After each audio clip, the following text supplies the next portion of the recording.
তখন দুপুর 1:35। শীতল আর কিয়ারা কলেজ থেকে বেরিয়ে ফুটপাত ধরে হাঁটছে। মুখ ভার দুজনেরই। ক্লাস করবে না বলে জারুল গাছের নিচে নিজেদের আড়াল করে বসেছিল, যাতে কেউ দেখতে না পায়, না খোঁজে। কিন্তু হঠাৎই জাদ্রেল এক স্যার সেখানে উপস্থিত হন। একের পর এক প্রশ্ন করতেই থাকেন। অতঃপর প্রশ্নের তোপে পড়ে অগত্যা তাদের ক্লাসে যেতে হয়েছে এবং সবগুলো ক্লাসও করতে হয়েছে। মাথার ওপর চড়া রোদ, ভ্যাপসা গরম, গাছপালা থম মেরে আছে যেন পাতা নড়লেও জাত যাবে। এই রোদের মধ্যে না হেঁটে শীতল কিয়ারাকে বিদায় জানিয়ে রিকশায় উঠে বসল। অতঃপর চৌধুরী নিবাসের গেটের সামনে নেমে ভাড়া মিটিয়ে ভেতরে প্রবেশ করল।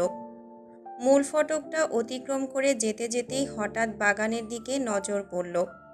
ফুলের বাগানের একপাশে ফলের গাছ লাগানো, তবে অন্য ফলের তুলনায় বেশিরভাগই টক জাতীয় ফলের গাছ রয়েছে সেখানে, যেমন তেঁতুল, বড়ই, আমড়া, আমলকি, পেয়ারা, জলপাই। বলা বাহুল্য, বাড়ির মেয়ে বউরা যেসব ফল খেতে পছন্দ করে সেসব ফলের গাছ। এই কাজ করেছেন শারাফাত চৌধুরী নিজেই, যাতে বাড়ির মেয়ে বউরা ইচ্ছে মতো ফল খেতে পারে। তাই উনি দেশি 12 মাসি ফলের গাছ লাগিয়েছেন। বেশ কদিন হলো বাগানমুখো হওয়া হয় না শীতলের। বিগত সপ্তাহে মেজো আম্মুর সঙ্গে লেবু আনতে গিয়েছিল, তারপর এদিকে পা মারানো হয়নি। তাছাড়া শুদ্ধ বাড়িতে থাকলে গাছে উঠতে পারে না, উঠলে মারে, বকে, ধমকায়। মার খাওয়ার ভয়ে গাছে ওঠে না, নয়তো গাছে উঠে ফল পাড়াতে সে একাই 100। হঠাৎ কী ভেবে যেন সে বাগানের দিকে গেল। রোদে গরমে কলেজের ড্রেসের অবস্থা খারাপ, তবুও সেদিকে পাত্তা নেই তার। দুটো বিড়ালের মারামারির শব্দ শুনে সেদিকে পা বাড়িয়েছে। তার পায়ের শব্দ শুনে বিড়াল দুটো দুই দিকে দৌড়ে পালিয়ে গেল। ফেলে রেখে গেল সদ্য ফোটা পাখির দুটো ছানা। বেঁচে আছে ছানা দুটো, নড়ছে এখনো। সে ছানা দুটো দেখে হাতে তুলে আশেপাশে তাকিয়ে দেখল। কোন গাছে পাখি দুটোর মায়ের বাসা ঠিক বুঝে উঠতে পারল না, তবে মাথার উপর বড়ই গাছ দেখে বুঝল পাখির বাসা এখানেই হবে। সে কলা পাতা ছিঁড়ে পাখির ছানা দুটো রেখে পিছু সরে একটু আড়ালে লুকিয়ে রইল। মা পাখিটা কিচিরমিচির শব্দে হাজির হয়ে মুখে করে তার বাচ্চা দুটো নিয়ে চলে গেল। ভর দুপুরে ভালো একটা কাজ করে মনটাও ফুরফুরে হয়ে গেল। তারপর কি ভেবে গাছের দিকে তাকিয়ে ভাবল, অনেক দিন পেয়ারা মাখা খাওয়া হয় না। যেই ভাবার সেই কাজ। কাঁধের ব্যাগটা মাটিতে রেখে তরতর করে গাছে উঠে ডাসা ডাসা কয়েকটা গোটা পেয়ারা ছিলল। এদিক ওদিক তাকিয়ে গাছের ডালে বসে তৃপ্তি সহকারে খেল। পেটে ক্ষুধা থাকায় মনে হচ্ছিল পেয়ারা না, যেন অমৃত খাচ্ছে। নিজেদের বাগানে তাড়া খাওয়ারও ভয় নেই, ধমকানোরও সুযোগ নেই। যে ধমকানো সে তো বাড়িতেই নেই, তাহলে কিসের ভয়? এসব ভেবে সে ইচ্ছে মতো দেখে দেখে বেছে বেছে পেয়ারা নামিয়ে নিচে নামল। তারপর সেগুলো ব্যাগে পুরে চলল বাড়ির ভেতরে। গাছে উঠতে নামতে গিয়ে ড্রেসটা নষ্ট হয়ে গেছে, না ধুলেই নয়। তবে সে ধোবে না, কারণ এই বাহানায় আগামীকাল কলেজ মিস করবে। মনে মনে এমন দুষ্টু পরিকল্পনা এঁটে চেঁচিয়ে আম্মু আম্মু করে ডেকে ফুরফুরে মেজাজে ড্রয়িং রুমে পা রাখতেই থমকে দাঁড়িয়ে গেল। তার ডাক শুনে উপস্থিত কয়েক জোড়া চোখের দৃষ্টি তার দিকে নিবদ্ধ। সে মুখ কাঁচুমাচু করে দ্রুত পা ফেলে রান্নাঘরের দিকে ছুটল। বিদেশিরা এখানে কেন? সে রান্নাঘরে গিয়ে মা চাচিদের ব্যস্ত হাতে খাবার রেডি করতে দেখে বুঝল তারা গেস্ট হয়ে এসেছে। তাদের জন্যই রান্না হয়েছে হরেক পদের বাঙালি আইটেম। রান্নাঘরের দরজায় তাকে দেখে সিরাত আস্তে করে বলল, এ কি অবস্থা তোর? কলেজ থেকে ফিরলি নাকি যুদ্ধ করে? এরা কারা মেজমা? শুদ্ধর গেস্ট। যা, তাড়াতাড়ি ফ্রেশ হয়ে আয়। শুদ্ধর গেস্ট কথাটা তার মস্তিষ্কে টোকা দিল, ঢোক গিলল কয়েকবার। মস্ত বড় ডাইনিং টেবিল জুড়ে সিট দখল করে বসে আছে চেনা অচেনা মানুষজন। সে আর কথা বাড়ালো না। পরনের ড্রেসের হাল দেখে পেয়ারাগুলো রান্নাঘরে রেখে গুটি গুটি পায়ে এগোলো সিঁড়ির দিকে। এমনকি সিঁড়িতে উঠতে উঠতেও ঘাড় ঘুরিয়ে পেছনে তাকিয়ে দেখতে দেখতে রেলিং ধরে উঠছে। ভয় কাজ করছে। যার গেস্ট সে কি বাসায় এসেছে নাকি? যদি আসে তাহলে মার খাওয়া ফরজ হয়ে গেছে। আজকে মার খাওয়া থেকে কেউ বাঁচাতে পারবে না। আজ বুঝি আধমরা হতেই হবে। এসব ভাবতে ভাবতে সে দাঁত দিয়ে নখ খুঁড়তে খুঁড়তে সিঁড়ি পেরিয়ে শখের রুম বরাবর আসতেই দরজা খোলার শব্দ শুনল। শুদ্ধর রুমের দরজা খুলছে দেখে সে তড়িঘড়ি করে লুকাতে গিয়েও শুদ্ধর মুখোমুখি পড়েই গেল। এভাবে তাকে দৌড়াতে দেখে শুদ্ধ ভ্রু কুঁচকে দাঁড়ালো। আপাদমস্তক দেখে, বিশেষ করে ড্রেসের হাল দেখে শীতল চাহনি নিক্ষেপ করে বলল, গাছে উঠেছিলি? শীতল মুখ কাচুমাচু করে নতমস্তকে কেবল মৃদুভাবে মাথা নাড়ল। শুদ্ধ কিছু বলল না, শুধু ভ্রুজোড়া কুঁচকে তাকিয়ে রইল। রোদে চোখ মুখের কী অবস্থা করেছে। মোদ্দা কথা, ভর দুপুরে গাছে উঠে পড়ে কেউ, পড়ে হাত পা ভাঙলে কি হতো? তাকে নিশ্চুপ দেখে শীতল আর চোখে একবার দেখে মিনমিন করে বলল, মগডাল থেকে বাবুই পাখির ছানা দুটো পড়ে গিয়েছিল। ছানা দুটো তুলে দিতে গাছে উঠেছিলাম, আর উঠব না। আপনি কখন এলেন শুদ্ধ ভাই? আপনার না দেরিতে ফেরার কথা ছিল? শোকেসে সাজানোর তলব করে ভুলে গেলে চলবে? তোরা তো আগ্রহ দেখে আর দেরি করিনি। কাজকর্ম সব ফেলে চলে এসেছি। চল, এবার শোকেসে সাজাবি আমায়। শীতলের মুখটা চুপসে গেল।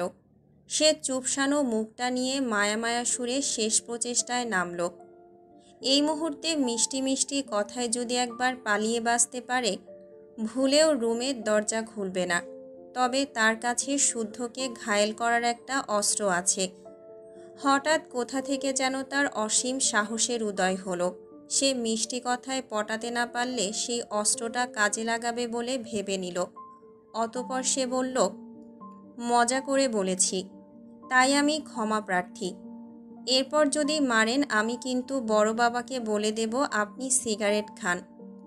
কথা বলে শুদ্ধর চোখে চোখ রেখে তাকালো। তাকাতেই মনে হলো ভুল করে ফেলল নাকি আরেকটা। ভয়ে বুকটা দুরু দুরু করে কাঁপতে লাগলো। তবে তাকে অবাক করে দিয়ে শুদ্ধ পাল্টা জবাব দিল না, পাশ কাটিয়ে চলে গেল। শীতলের খুশি এবার কে দেখে। সে গাল ভর্তি হেসে শত্রুকে পরাজিত করার খুশিতে নাচতে নাচতে গাইতে গাইতে তার রুমে চলে গেল। ভেবেও নিল এবার থেকে শুদ্ধ মারতে এলে এই হুমকিটাই দেবে সে। বিদেশিরা সাধারণত ঝাল খেতে পারে না। তাদের কথা মাথায় রেখেই সব রান্না করা হয়েছে। সায়নও এসেছে সবার সঙ্গে আলাপ জমাতে। শুদ্ধ নিচে নেমে আগে মা চাচিদের যাওয়ার ইশারা করে নিজে সবাইকে তুলে খাওয়ানোর দায়িত্ব নিল। সিতারা চৌধুরীর হাতের বাঙালি রান্না তৃপ্তি করে খেতে খেতে তারা বাহবা দিল। ছেলেদের খাওয়া শেষ হলে তারা সবাই ড্রয়িং রুমের সোফায় বসল। শুদ্ধ খায়নি দেখে মা চাচিদের সঙ্গে খেতে বসল। বোনরাও বসেছে। শখ স্বর্ণ এতক্ষণ উপরেই ছিল। বাইরের কেউ এলে বাড়ির মেয়েদের বারবার তাদের সামনে ঘোরাঘুরি করা পছন্দ করে না শুদ্ধ সায়ন। সায়ন ছাড় দিলেও শুদ্ধ দেয় না, তাই তারা এসে নিচে নামেনি। মায়ের ডাকে খেতে এসেছে। সবাই বসেছে, কিন্তু শীতল নেই। একটু পরে সেও ফ্রেশ হয়ে খেতে এলো। শখ শীতলের দিকে দৃষ্টি নিক্ষেপ করে একটা ইশারা করল। শখের ইশারায় মাথাতে ওড়না তুলে ভেঙচি কেটে চেয়ার টেনে বসল।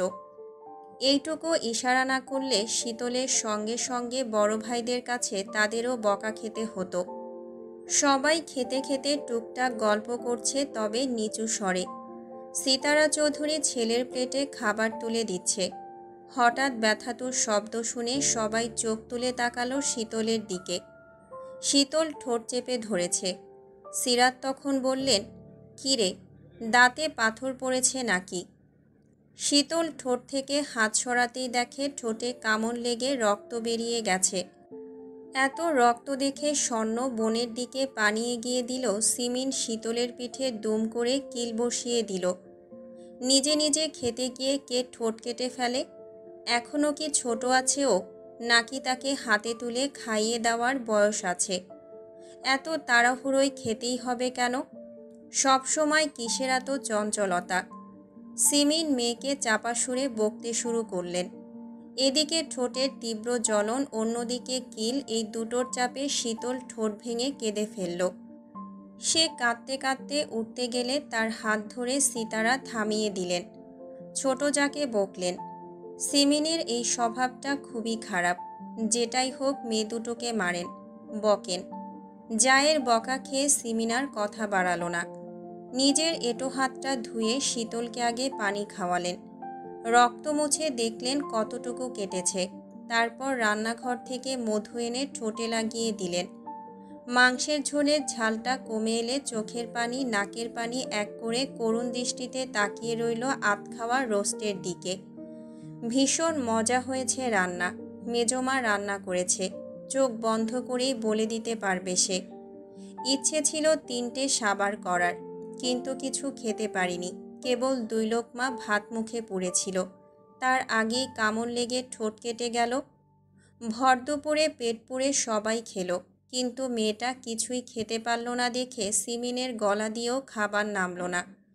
উনি দই মিষ্টি এগিয়ে গমগমে সুরে খেতে ইশারা করলেন। বেশ খানিকটা কেটে ফুলে গেছে শীতলের নিচের ঠোঁট। মায়ের কিল খেয়ে শীতল কিছু বলার সাহস করল না। অল্প অল্প করে দই নিয়ে মুখে দিল। স্বর্ণর ফোনটা সেই তখন থেকে বেজেই চলেছে। সাইলেন্ট থাকায় ঘুমে বিভোর স্বর্ণ কিছুই টের পাচ্ছে না। এতবার কল করেও স্বর্ণকে না পেয়ে কিয়ারা এবার শখকে ফোন দিল। শখ কিয়ারার নাম্বার দেখে শীতলের হাতে ফোন ধরিয়ে দিয়ে নিজে পড়ায় মন দিল। শীতল ফোন কানে ধরে শখের রুম থেকে বেরিয়ে ধীর পায়ে বেলকনির দিকে এলো। কিয়ারার নাক টেনে কান্নার শব্দ পেতেই সে ভ্রুকুচকে জিজ্ঞেস করল, "কি রে, কাঁদছিস কেন? তোর ফ্যাচর ফ্যাচর কান্নার শব্দ শোনাতে কল করেছিস?" "শীতল, আমার দম বন্ধ হয়ে আসছে। কাঁদতে কাঁদতে আমি শেষ। তুর্যর সঙ্গে কেন এমন হলো? কেন?" এ কথা শুনে শীতল মস্তিষ্কে জোর খাটিয়ে মনে করার চেষ্টা করল তুর্যকে। এই নামের কাউকে চিনে বলেও তো মনে পড়ছে না তার। তবে কিয়ারা কাছে মানে আপনজন হবে হয়তো। তাই সে সান্ত্বনা দিতে বলল, "থাক, কাঁদিস না। আমরা কেউই সারা জীবন বেঁচে থাকার জন্য আসিনি। আমাদের সবাইকেই মরতে হবে।" এদিকে শীতলের সান্ত্বনার বাণী শুনে কিয়ারার কান্না বন্ধ হয়ে গেল।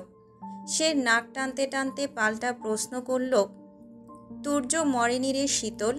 সে তিথির চোখের সামনে অন্য কাউকে বিয়ে করে বাসর সেরেছে। ভাবতে পারছিস কতটা কষ্টের? বাল! কে তুর্য, কে তিথি? কার কথা বলছিস তুই? এমনিতেই মুড অফ। খবরদার বলছি, মাথা খাবি না আমার। ক্লিয়ার কাট কথা বল, নয়তো দূরে গিয়ে মর। নিজের জীবনে সুখ নেই ওয়ার্সে অন্যজনের দুঃখের কাহিনী শোনাতে।" শীতলের বিরক্তমাখা কথা শুনে কিয়ারা চুপসে গেল।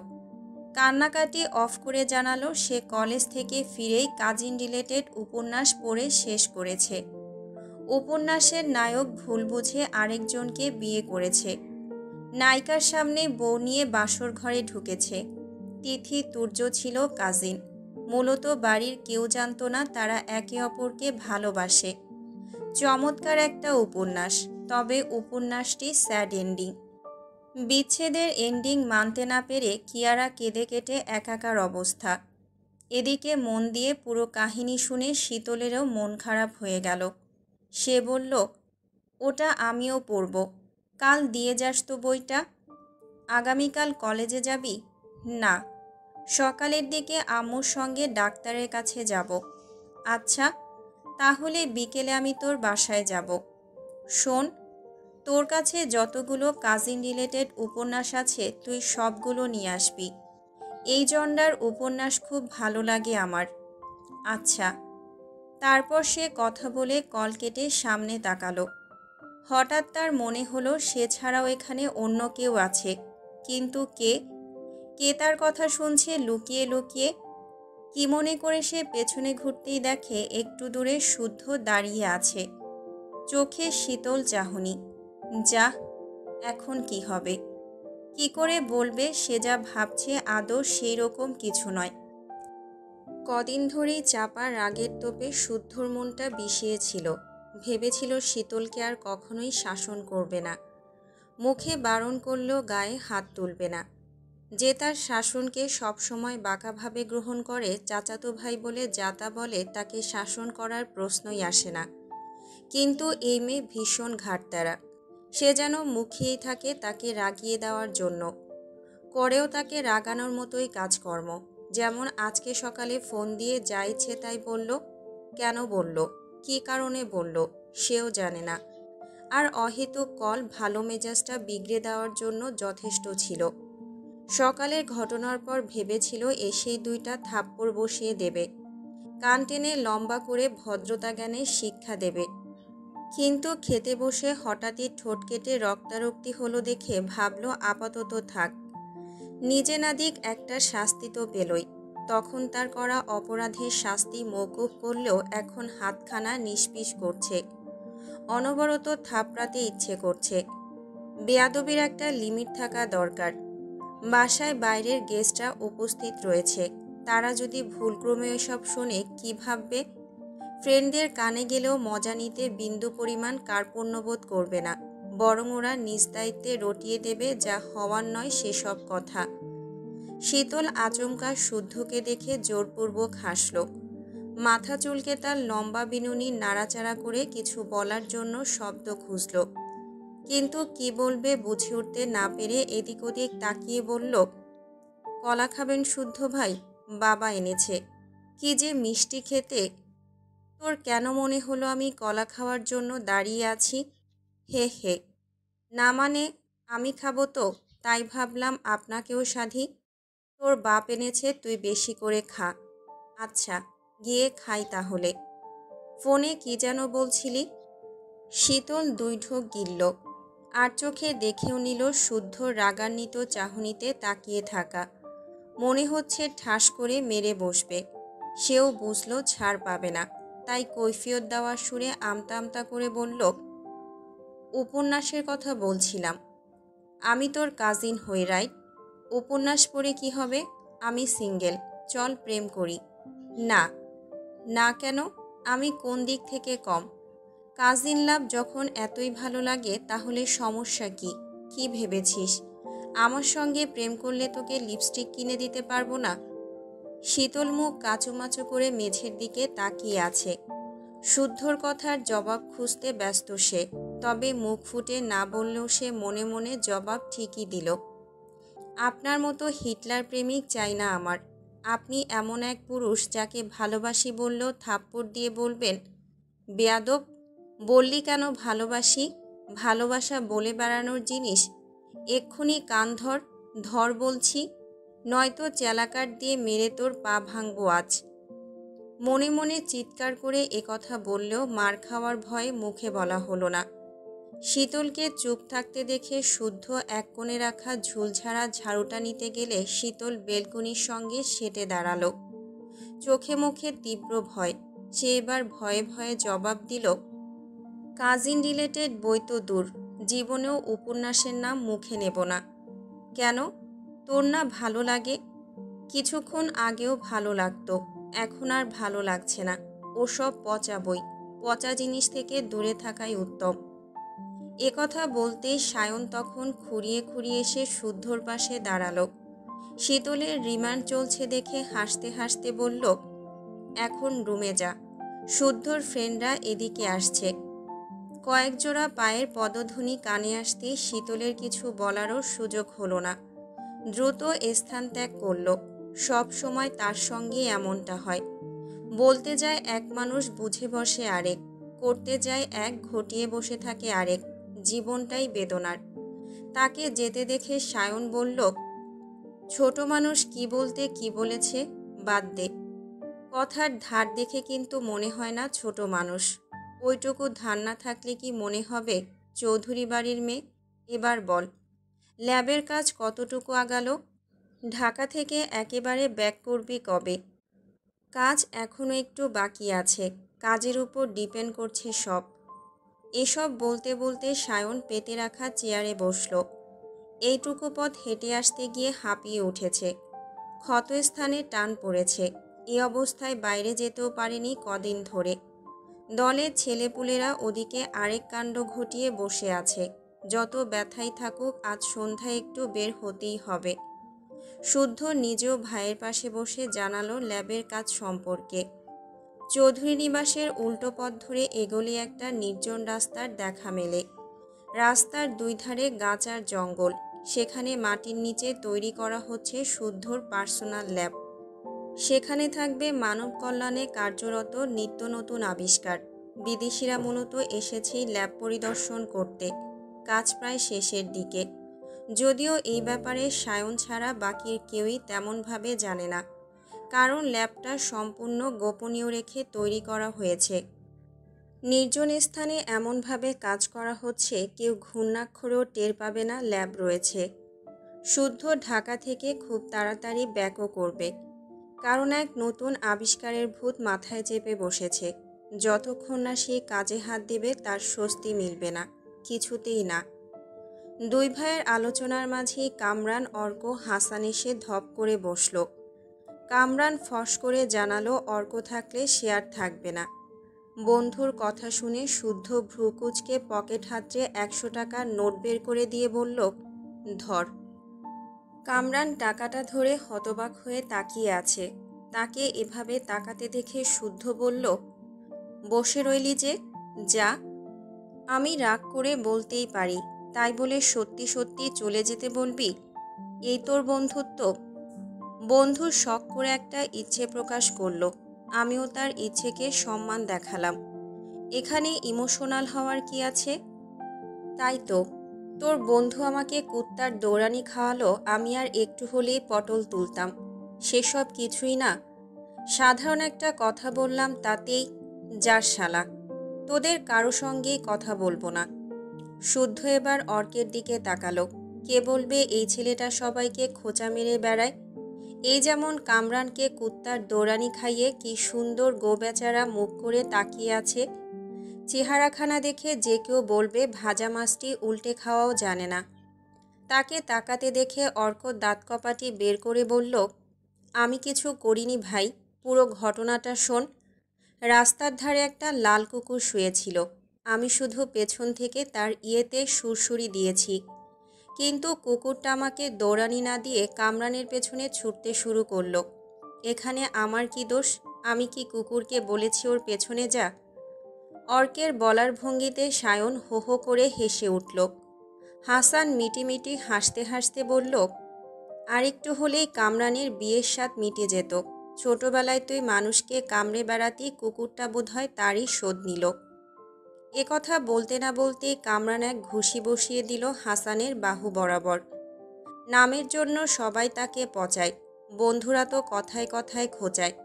এখনও অর্ক, হাসান আর কামরানের তর্ক বিতর্ক চলছে, আর শুদ্ধ বিরক্ত মুখে তাকিয়ে রইল। তিনজনে সারাক্ষণ মেয়ে মানুষের মতো সামান্য ব্যাপারও ঝগড়া করে। ঝগড়া থামাতে গেলে তার সঙ্গেও তুমুল ঝগড়া বেঁধে যায়। পরে নিজেরা সরি বলে দাঁত বের করে হাসে। লজ্জা বলেও কিছু নেই এদের। এরা শুধু কাজের সময়টুকুতেই সিরিয়াস থাকে, সেই সময় তারা সায়েন্টিস্ট রূপে ফিরে আসে।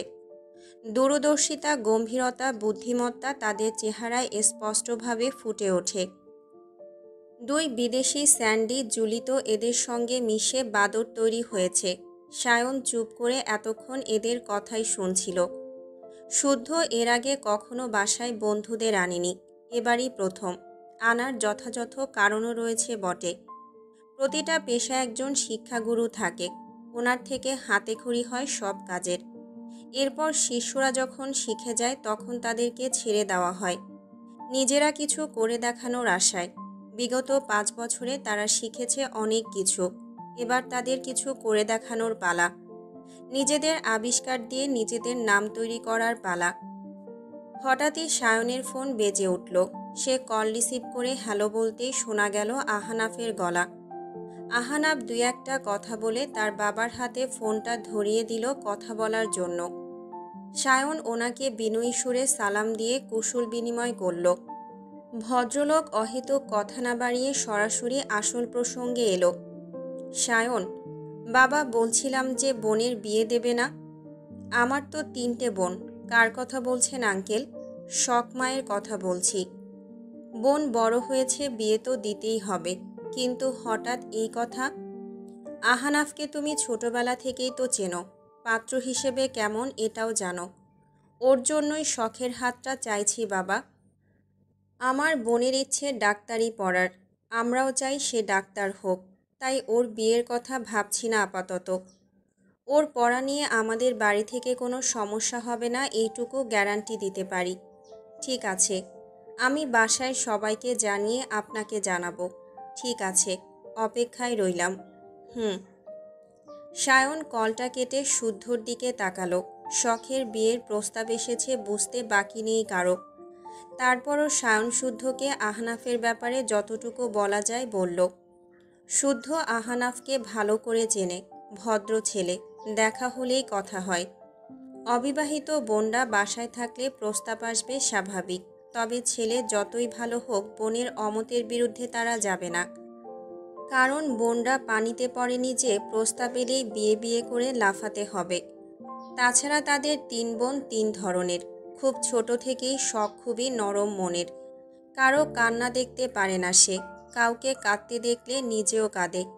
আর স্বর্ণ খুব চাপা স্বভাবের, মনের কথা কাউকেই বুঝতে দেয় না, হোক সেটা কারো প্রতি তীব্র রাগ বা অভিমান। বাকি রইল শীতলের কথা। সে যেন খোলা আকাশে মুক্তমনা পাখি, মুক্ত মনে উঠতে পছন্দ করে সে। যেই তাকে উঠতে নিষেধ করবে সেই তার জাতশত্রু, চোখের বিষ। তার জলজ্যান্ত উদাহরণ শুদ্ধ। বিকেলের দিকে শুদ্ধ বন্ধুদের নিয়ে কোথাও যেন গেল। সায়নও কাজের কথা বলে গাড়ি নিয়ে বের হলো। শীতলের বাবা শাহাদাত চৌধুরীর ছুটি শেষ। দুপুরের পরপর উনি চট্টগ্রামের উদ্দেশ্যে বেরিয়ে পড়েছেন। 3 মাস পর হয়তো আবার আসবে। বাসায় ছেলেরা কেউ নেই, তাই শীতল শখ আর স্বর্ণকে বাগানে দেখা গেল। ঘাসের ওপর খালি পায়ে হাঁটল। ফুলের বাগানে পানি দিয়ে দোলনায় বসতেই সাম্য কোথা থেকে যেন লাফাতে লাফাতে এসে 3টে গোলাপ ছিঁড়ে 3 বোনের কানে গুজে দিয়ে ধপ করে বসে পড়ল শখের কোলের উপরে। তারপর আহ্লাদী সুরে বলল, আপু চলো বউচুরি খেলি। ভাইয়ারা বাইরে গেছে, যে কোনো সময় চলে আসতে পারে। অন্যদিন খেলবো ভাই, প্লিজ। বউচুরি না অন্য কিছুর নাম বল। তাহলে চলো কানামাছি খেলি। আচ্ছা চল। হঠাৎই শীতলের মনে পড়ল দুপুরে পেয়ারা পেরেছিল, সেগুলো রান্নাঘরে পড়ে আছে।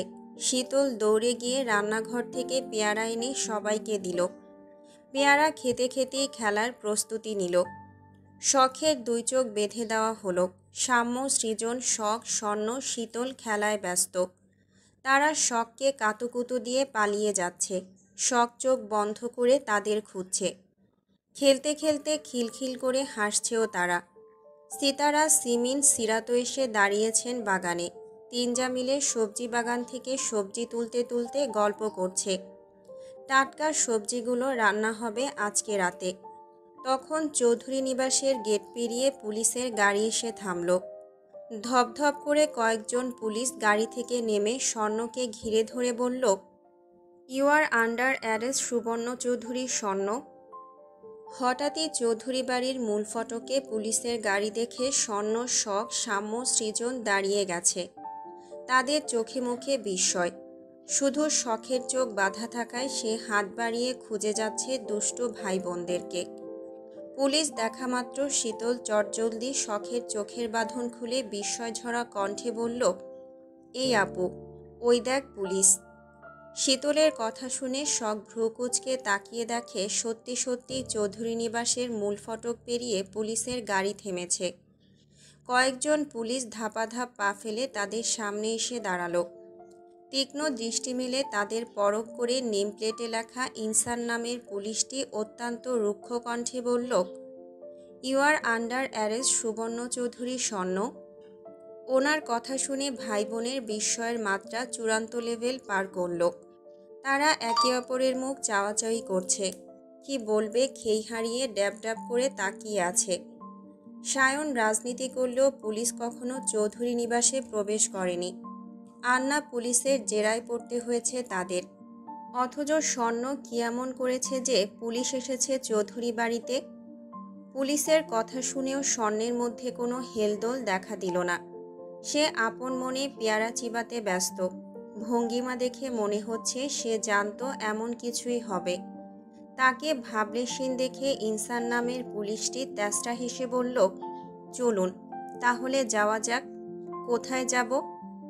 আপনাকে শ্বশুরবাড়ি নিয়ে যেতে আমরা আসবো না নিশ্চয়ই? আশাও করিনি। কথা বাড়াবেন না, চলুন। আগে প্রমাণ করুন আমি অপরাধী, তারপর যাব। এ কথা বলে স্বর্ণ ঘাসের উপর বসল। হাতের আধ খাওয়া পেয়ারার দিকে তাকিয়ে বিরক্ত মুখে শীতলকে বলল, কি পেরেছি সেটা? এত কষ্টা কেন? শীতল কোনো জবাব দিল না। হতবাক হয়ে একবার তাকাচ্ছে পুলিশের দিকে, একবার স্বর্ণের দিকে। পুলিশ ওকে থানায় নিয়ে যাওয়ার কথা বলছে, অথচ এই মেয়ে পুলিশকে দাঁড় করিয়ে রেখে পেয়ারার ভালো মন্দ বিচার করছে। স্বর্ণের মতিগতি দেখে ইনসানের বিরক্তের মাত্রা বাড়ল। একে তো সারাদিন বিশ্রামের সুযোগ পায়নি, মেজাজও চটে আছে, আর এখন আবার এই মেয়ে নখরা শুরু করেছে। মন তো চাচ্ছে হিড়হিড় করে টেনে নিয়ে যেতে, কিন্তু আদেশ আছে এই মেয়ে চৌধুরী বাড়ির মেয়ে, তাকে যেন বিন্দুমাত্র অসম্মান করা না হয়। তার উপর সে নাকি মেজরের মেয়ে। ইনসান বিরক্তের মাত্রা চেপে পুনরায় বলল, দেখুন, ইচ্ছে করছে না। কি কি ইচ্ছে করছে না? যা দেখাতে যাচ্ছেন সেটা দেখতে। স্বর্ণের কথার পুলিশের মুখ দেখে শখ মুখ টিপে হাসল। এই পুলিশটা যে রাগ চেপে ভদ্রতা দেখাচ্ছে সেটা তার মুখ দেখেই বোঝা যাচ্ছে। এদিকে বাড়ির পেছন দিকে পুঁইশাকের লতা বেড়ে ওঠায় তিনজা মাচা করে পুনরায় বাগানের দিকে এসে পুলিশের গাড়ি দেখে অবাক হলেন। তিনজনই দ্রুত পায়ে এগিয়ে গেলেন। স্বর্ণের মুখের সামনে হ্যান্ডকাপ ঝুলিয়ে তাকে অ্যারেস্ট করার কথা বলায় সিতারা চৌধুরী বললেন, ওর অপরাধ? হঠাৎ মহিলা কণ্ঠ শুনে তারা পেছনে তাকিয়ে তিনজন মহিলাকে দেখে বুঝল ওনারা চৌধুরীদের সহধর্মিণী। পরনের পোশাকেও আভিজাত্যের ছাপ। ইনসান ওনাদেরকে যথেষ্ট সম্মান দেখিয়ে জবাব দিল, উনি গতকাল দুপুরে সম্মানিত এক ব্যক্তিকে থাপ্পড় মেরেছে, যা ইচ্ছে তাই বলে অপমান করেছে। সেই ভদ্রলোক আজ মানহানির কেস ফাইল করেছে। কাকে থাপ্পড় মেরেছে স্বর্ণ? কে সেই লোক? কেনই বা মেরেছে? সিতার এসব জিজ্ঞাসা করার আগেই ফোনের টোন বেজে উঠল। শুদ্ধর নাম্বার দেখে উনি কল রিসিভ করতেই শুদ্ধ বলল, পুলিশকে ফোনটা দাও তো, কথা বলি। সিতারা চৌধুরী ছেলের কথা শুনে ফোন ইনসানের দিকে বাড়িয়ে দিলে ইনসান ফোনটা নিয়ে কানে ঠেকালো। শুদ্ধর বলা কোনো কথা শোনা না গেলেও পুলিশের মুখভঙ্গি থমথমে হয়ে গেল। চোয়াল শক্ত করে শুদ্ধর কথা শুনে গেল।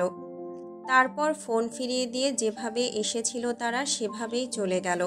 না বাড়তি কথা বলল, আর না কাউকে কিছু বলার সুযোগ দিল। পুলিশকে চলে যেতে দেখে সবাই স্বর্ণকে ঘিরে ধরল ঠিকই, কিন্তু কিছু বলার আগে দ্রুতগতিতে সায়নের গাড়ি ঢুকল।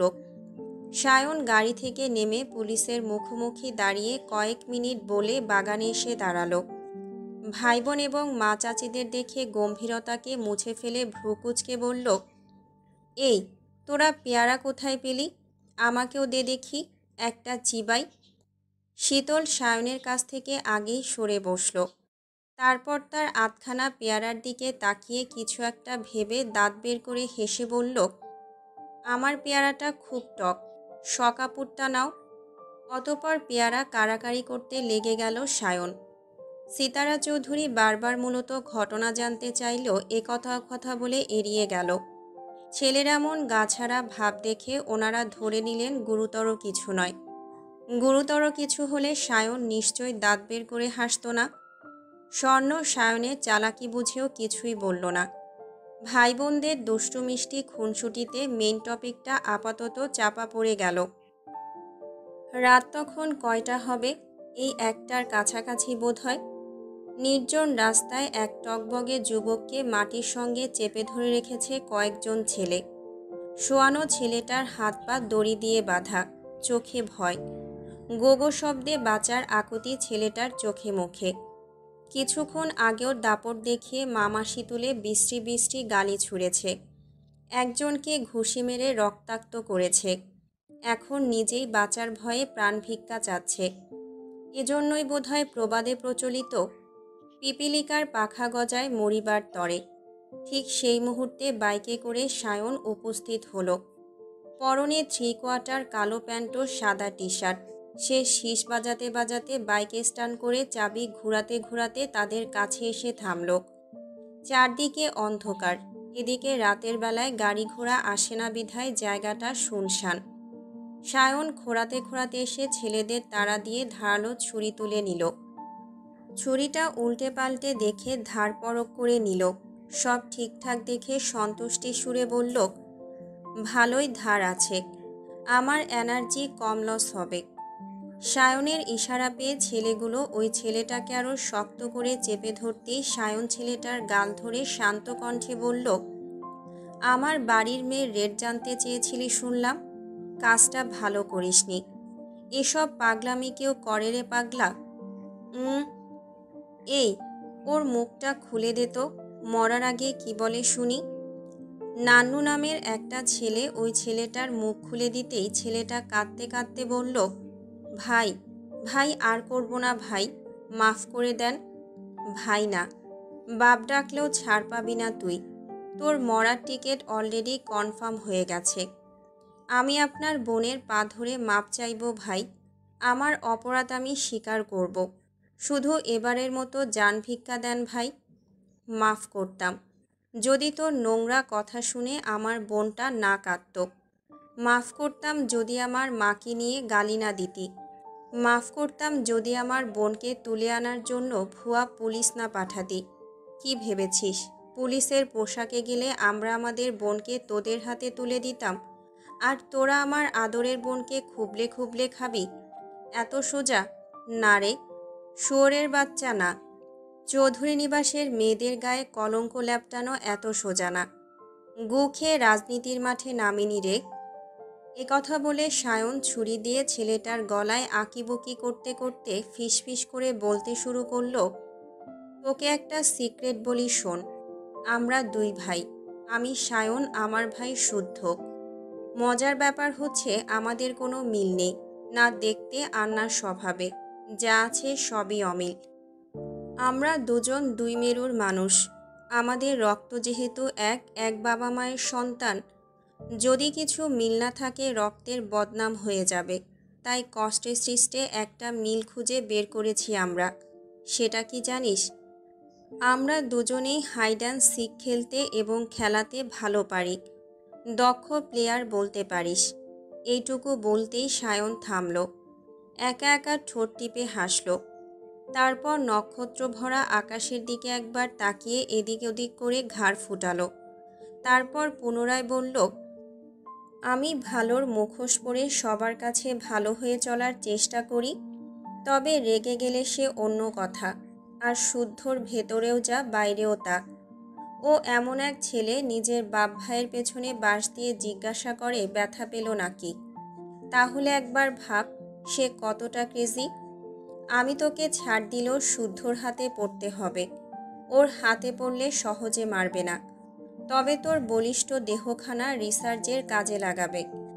আমার ভাই অপছন্দের কাউকে ধীরে ধীরে মারতে পছন্দ করে, আর ধীরে ধীরে মরলে কষ্ট হবে বেশি। এর চেয়ে আমার হাতে মরে যা, কথা দিচ্ছি আমি কম কষ্টে মারব তোকে। একথা বলে সায়ন ছেলেটাকে কিছু বলার আগেই গলায় ছুরি চালিয়ে দিল। পাক্কা হাত একটুও কাঁপল না, ধারালো ছুরিতে এবড়ো থেবড়ো হলো না। ঠিক যেভাবে কোরবানির পশুকে জবাই করা হয় ঠিক সেভাবেই জবাই করল সায়ন। তার পরনের জামা কাপড় লাল রক্তে রঞ্জিত, চোখে মুখে উচ্ছ্বাস, ঠোঁটে তৃপ্তির হাসি। ছেলেটার গলা দেহের সঙ্গে খানিকটা লাগিয়ে রেখে সায়ন বসা থেকে উঠে দাঁড়ালো। ছেলেটা পিচ ঢালা রাস্তায় ধরফর করছে, গলা দিয়ে গোগো শব্দ বের হচ্ছে, গলার ফাঁক গলিয়ে গলগল করে রক্তের স্রোত বইছে। কয়েক মিনিট ছেলেটা কাটা মুরগির মতো ছটফট করতে করতে একটা সময় থেমে গেল। চোখ খোলা রাখা অবস্থায় তার প্রাণ পাখি দেহত্যাগ করল। সায়ন পরনের টি শার্টের দিকে তাকিয়ে বিরক্ত হলো। রক্তমাখা হাতে টি শার্টটা ঝেড়ে ঝুড়ে মুখে বলল, ধুরবাল, জানোয়ারের রক্তে শীতলের দেওয়া সাধের টি শার্টটাই নষ্ট করে ফেললাম। কথা বলে মুখে বিরক্তিকর শব্দ করে নান্নুর হাতে ছুরিটা দিয়ে বাইকে চেপে বসল। উপস্থিত ছেলেপুলেরাই লাশ গায়েব করতে ওস্তাদ, আলাদা করে কিছু বলতে হবে না তাদের। তবে রাজনীতিবিদ জাহিদ হোসেনের একমাত্র ছেলে অঙ্কনকে মন মতো শাস্তি দিতে পেরে মেজাজ ফুরফুরে, খুব শান্তি লাগছে। মনে হচ্ছে পৃথিবীটা তো রঙিন কেন, সুন্দর কেন। সে নির্জন রাস্তায় বাইকের গতি স্বাভাবিক রেখে শীষ বাজাতে বাজাতে প্রফুল্ল সুরে গান ধরল, কাছে আইসো আইসোরে বন্ধু প্রেমের কারণে, ভালোবাইসো বাইসোরে বন্ধু আমায় যতনে। পরের দিন সকালে বন্ধুদের বিদায় জানিয়ে কেবলই এসে বসেছে শুদ্ধ। ডাইনিং টেবিলে চেয়ারে বসে তিন বোন গুজুর গুজুর করছে। আজকে সরকারি ছুটি বিধায় সবাই বাসাতেই আছে। শুদ্ধ সোফায় বসে সামনের সেন্টার টেবিলে থাকা এসির রিমোট নিয়ে এসি অন করল। গরমে যান যায় যায় অবস্থা। সে এখনও তাকে খেয়াল করেনি হয়তো। কাউকে ডেকে পানি চাইলেও শুনতে পাবে না, কারণ সাম্য সাউন্ড বক্সে ফুল ভলিউমে গান ছেড়েছে। যেন এটা বিয়ে বাড়ি। হঠাৎ মায়ের বকুনিতে সে গান বন্ধ করে ফুটবল খেলতে চলে গেল বাগানে। সৃজনও সেখানেই আছে। গান থামায় সকলের কান মাথা যেন বাঁচল। এইদিকে শীতল শখ স্বর্ণকে লাল শাক বাছতে দিয়ে গেছেন সিরাত। তিনজন বাঁচতে বাঁচতে গল্প করছে। হঠাৎ কি ভেবে শীতল রান্নাঘরে থাকা সিতারা চৌধুরীর দিকে তাকিয়ে বলে উঠল, ও বড় মা, শুদ্ধ ভাইয়ের বিয়ে দেবে না? দেব। ভালো মেয়ের সন্ধান পেলে খোঁজ দিস তো। খোঁজ আছে, কিন্তু তোমার ছেলের বউ তো টিকবে না। বিয়ে দিয়ে আর কি করবা? বরং ভাইয়ার বিয়ের চিন্তা বাদ দিয়ে অহেতুক টাকা পয়সা খরচ না করে ওই টাকাগুলো আমাকে দাও। ট্যুর থেকে ঘুরে আসি। শীতলের কথা শুনে সিমিন এবার খ্যাক করে উঠে ধমকে বললেন, এ আবার কেমন কথা? বড় ভাইকে নিয়ে এভাবে কথা বলে? দিন দিন বেয়াদবের ধাড়ি হচ্ছে একদম। আম্মু, পুরো কথা না শুনে শুধু শুধু বকবে না তো। শুদ্ধ ভাইয়ের বউ টিকবে না, কারণ শুদ্ধ ভাইয়ের সমস্যা আছে। এবার সিতারা, সিরাত, সিমিন একে অপরের মুখ চাওয়াচাই করল। এই মেয়ে সমস্যা বলতে কি বোঝাতে চেয়েছে? ওনারা যা ভাবছেন তাই? তার মানে সমস্যার কারণে শুদ্ধ সায়ন বিয়ে করতে রাজি হচ্ছে না? সমস্যা থাকতেও পারে, তাই বলে দুজনেরই? এ আবার কেমন কথা? কই, আগে কখনো শোনেনি তো।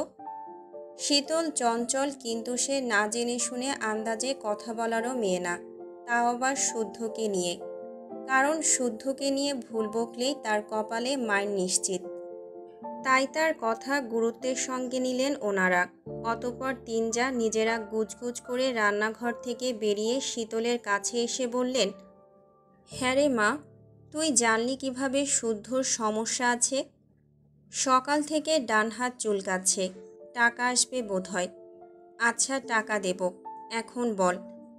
ভাইয়ার বন্ধুরাই বলাবলি করছিল, ভাইয়াও ছিল, উনি নিজেও স্বীকার করেছেন। আমি সায়ন ভাইয়ার রুমে যাওয়ার সময় ওনাদের কথা বলতে শুনেছিলাম। শীতলের কথা শুনে সিতারার চিন্তা দ্বিগুণ বেড়ে গেল। এই তাহলে বিয়ে না করার মূল কারণ? এর সমাধানই পাবেন কিভাবে? না না, জেনে শুনে এসব নিয়ে বসে থাকা যাবে না। আজকেই সারাফাত চৌধুরীর সঙ্গে কথা বলতে হবে। প্রয়োজনে ওই দুই গাধাকে মারতে মারতে ডাক্তারের কাছে নিয়ে যেতে হবে। এগুলো চেপে থাকার জিনিস, চেপে রাখলে কি সমাধান হবে? বাবা মায়ের কাছে এত কিসের লজ্জা? না না, এতদিন জানতেন না বিধায় ছেলেদের নানান অজুহাত মেনে নিয়েছেন।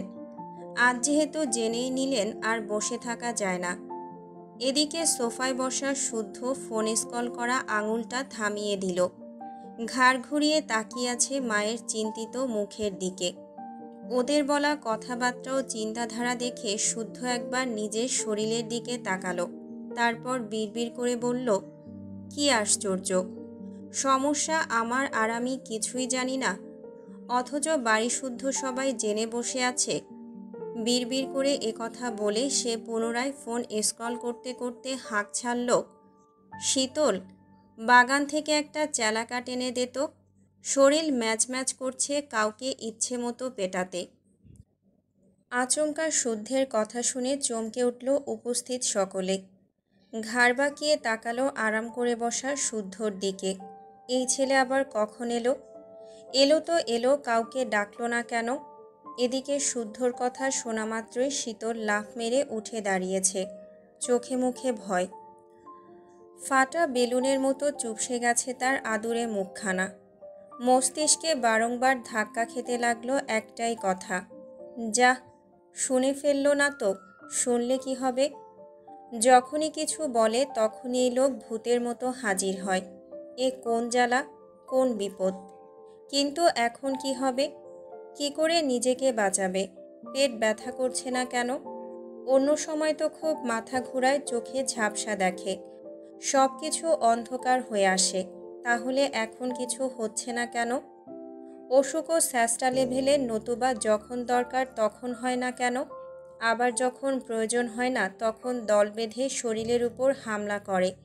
ইস, এই মুহূর্তে মাথা ঘুরে পড়ে গেলে বাঁচার একটা সম্ভাবনা ছিল।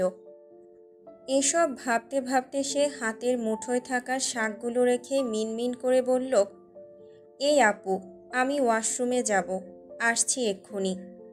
একথা শোনা মাত্রই শুদ্ধ উঠে এসে তার পথ আটকে দাঁড়ালো। তারপর বাঁ হাতে থাকা ফোনটা পকেটে রেখে বলল, আগে আমাকে তোর কথা ও কাজের হিসাবটা ঠিকঠাক বুঝিয়ে দিয়ে যা। এবার ঝটপট বল দেখি, তখন কার সমস্যার কথা বলছিলি? আমি কিছু বলিনি ভাইয়া, কিন্তু আমি যে অনেক কিছুই বলতে শুনলাম। ভুল শুনেছেন হয়তো, বয়স হলে মানুষ ভুলভাল শুনে। ও, এবার যা, বাগান থেকে চেলাকাঠ নিয়ে আয়। আর ভুলভাল কিছু বলবো না ভাইয়া। স্বীকার করছিস তাহলে ভুলভাল বকেছিস? স্বীকার না করে উপায় আছে কোনো? চেলাকাঠের মার খুব লাগে। কথা বলে শীতল চুপসানো মুখে বড়মার দিকে তাকালো, চোখে মুখে বাঁচার আকুতি।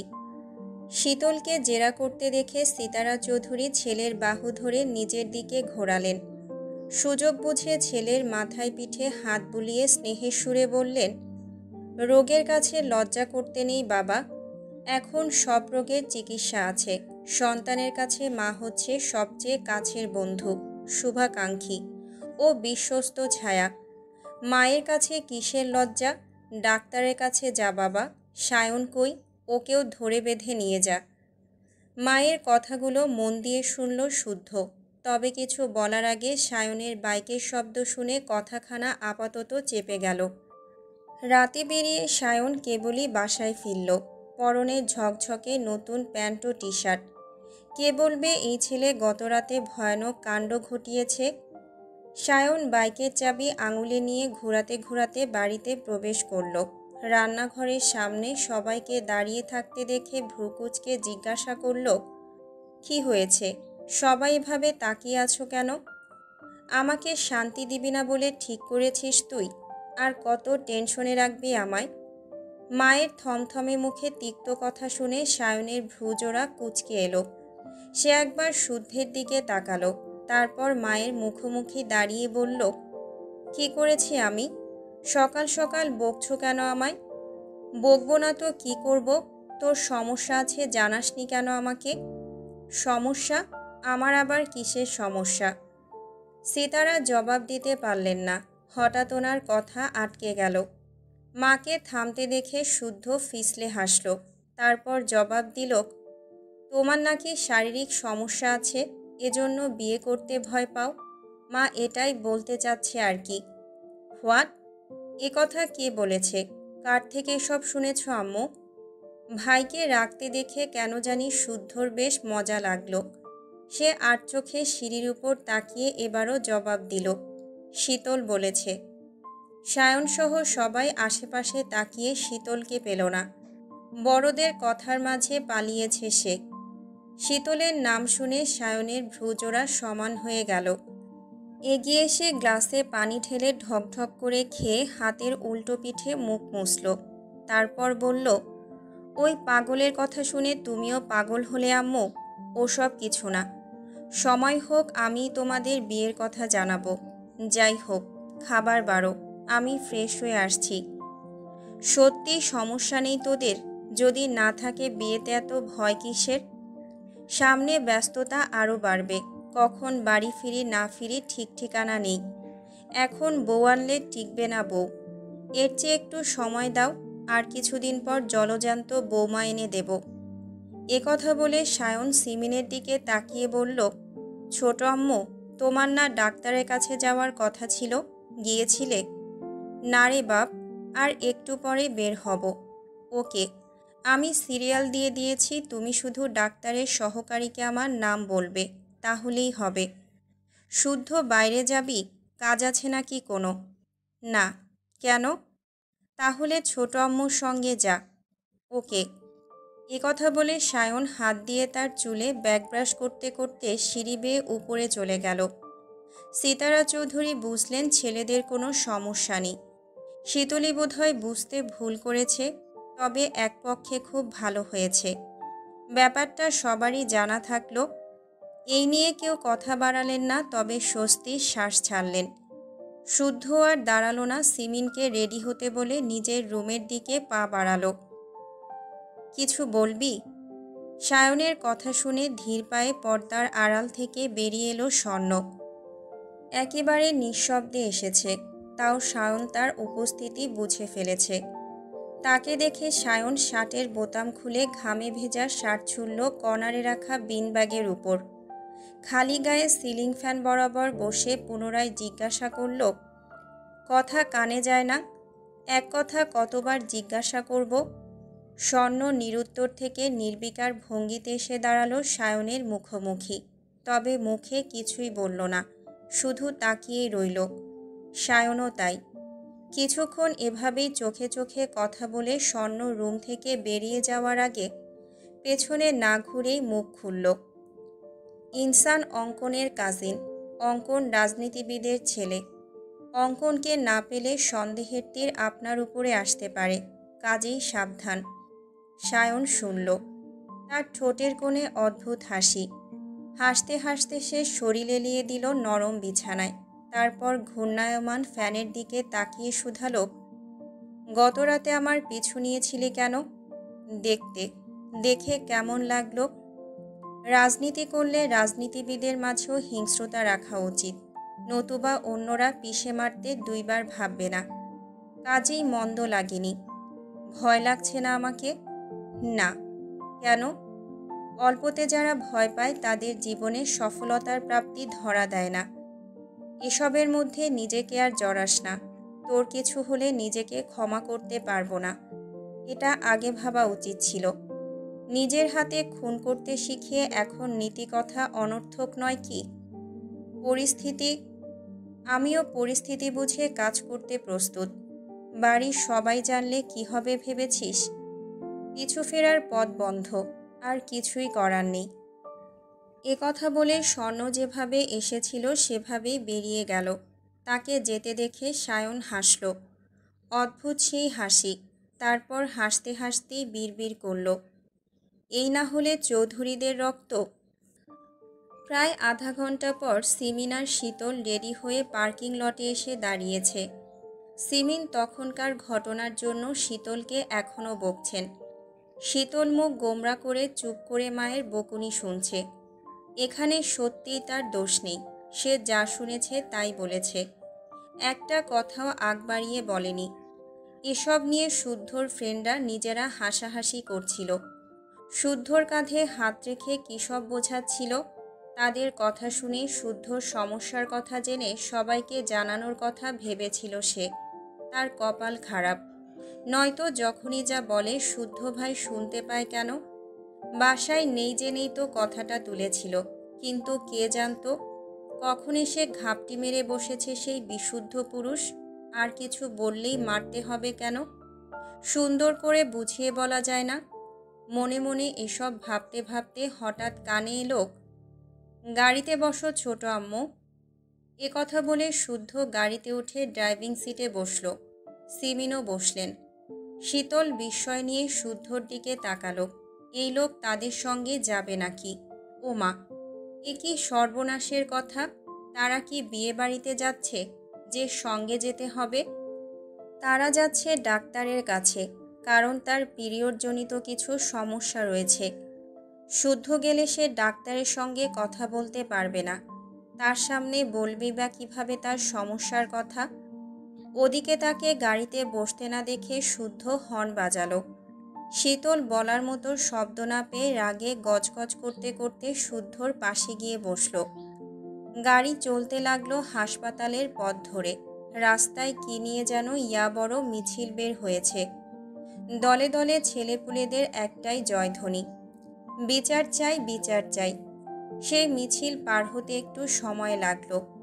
জ্যামে বাঁধা গাড়িগুলো ছুটতে লাগলো আরও 20 মিনিট।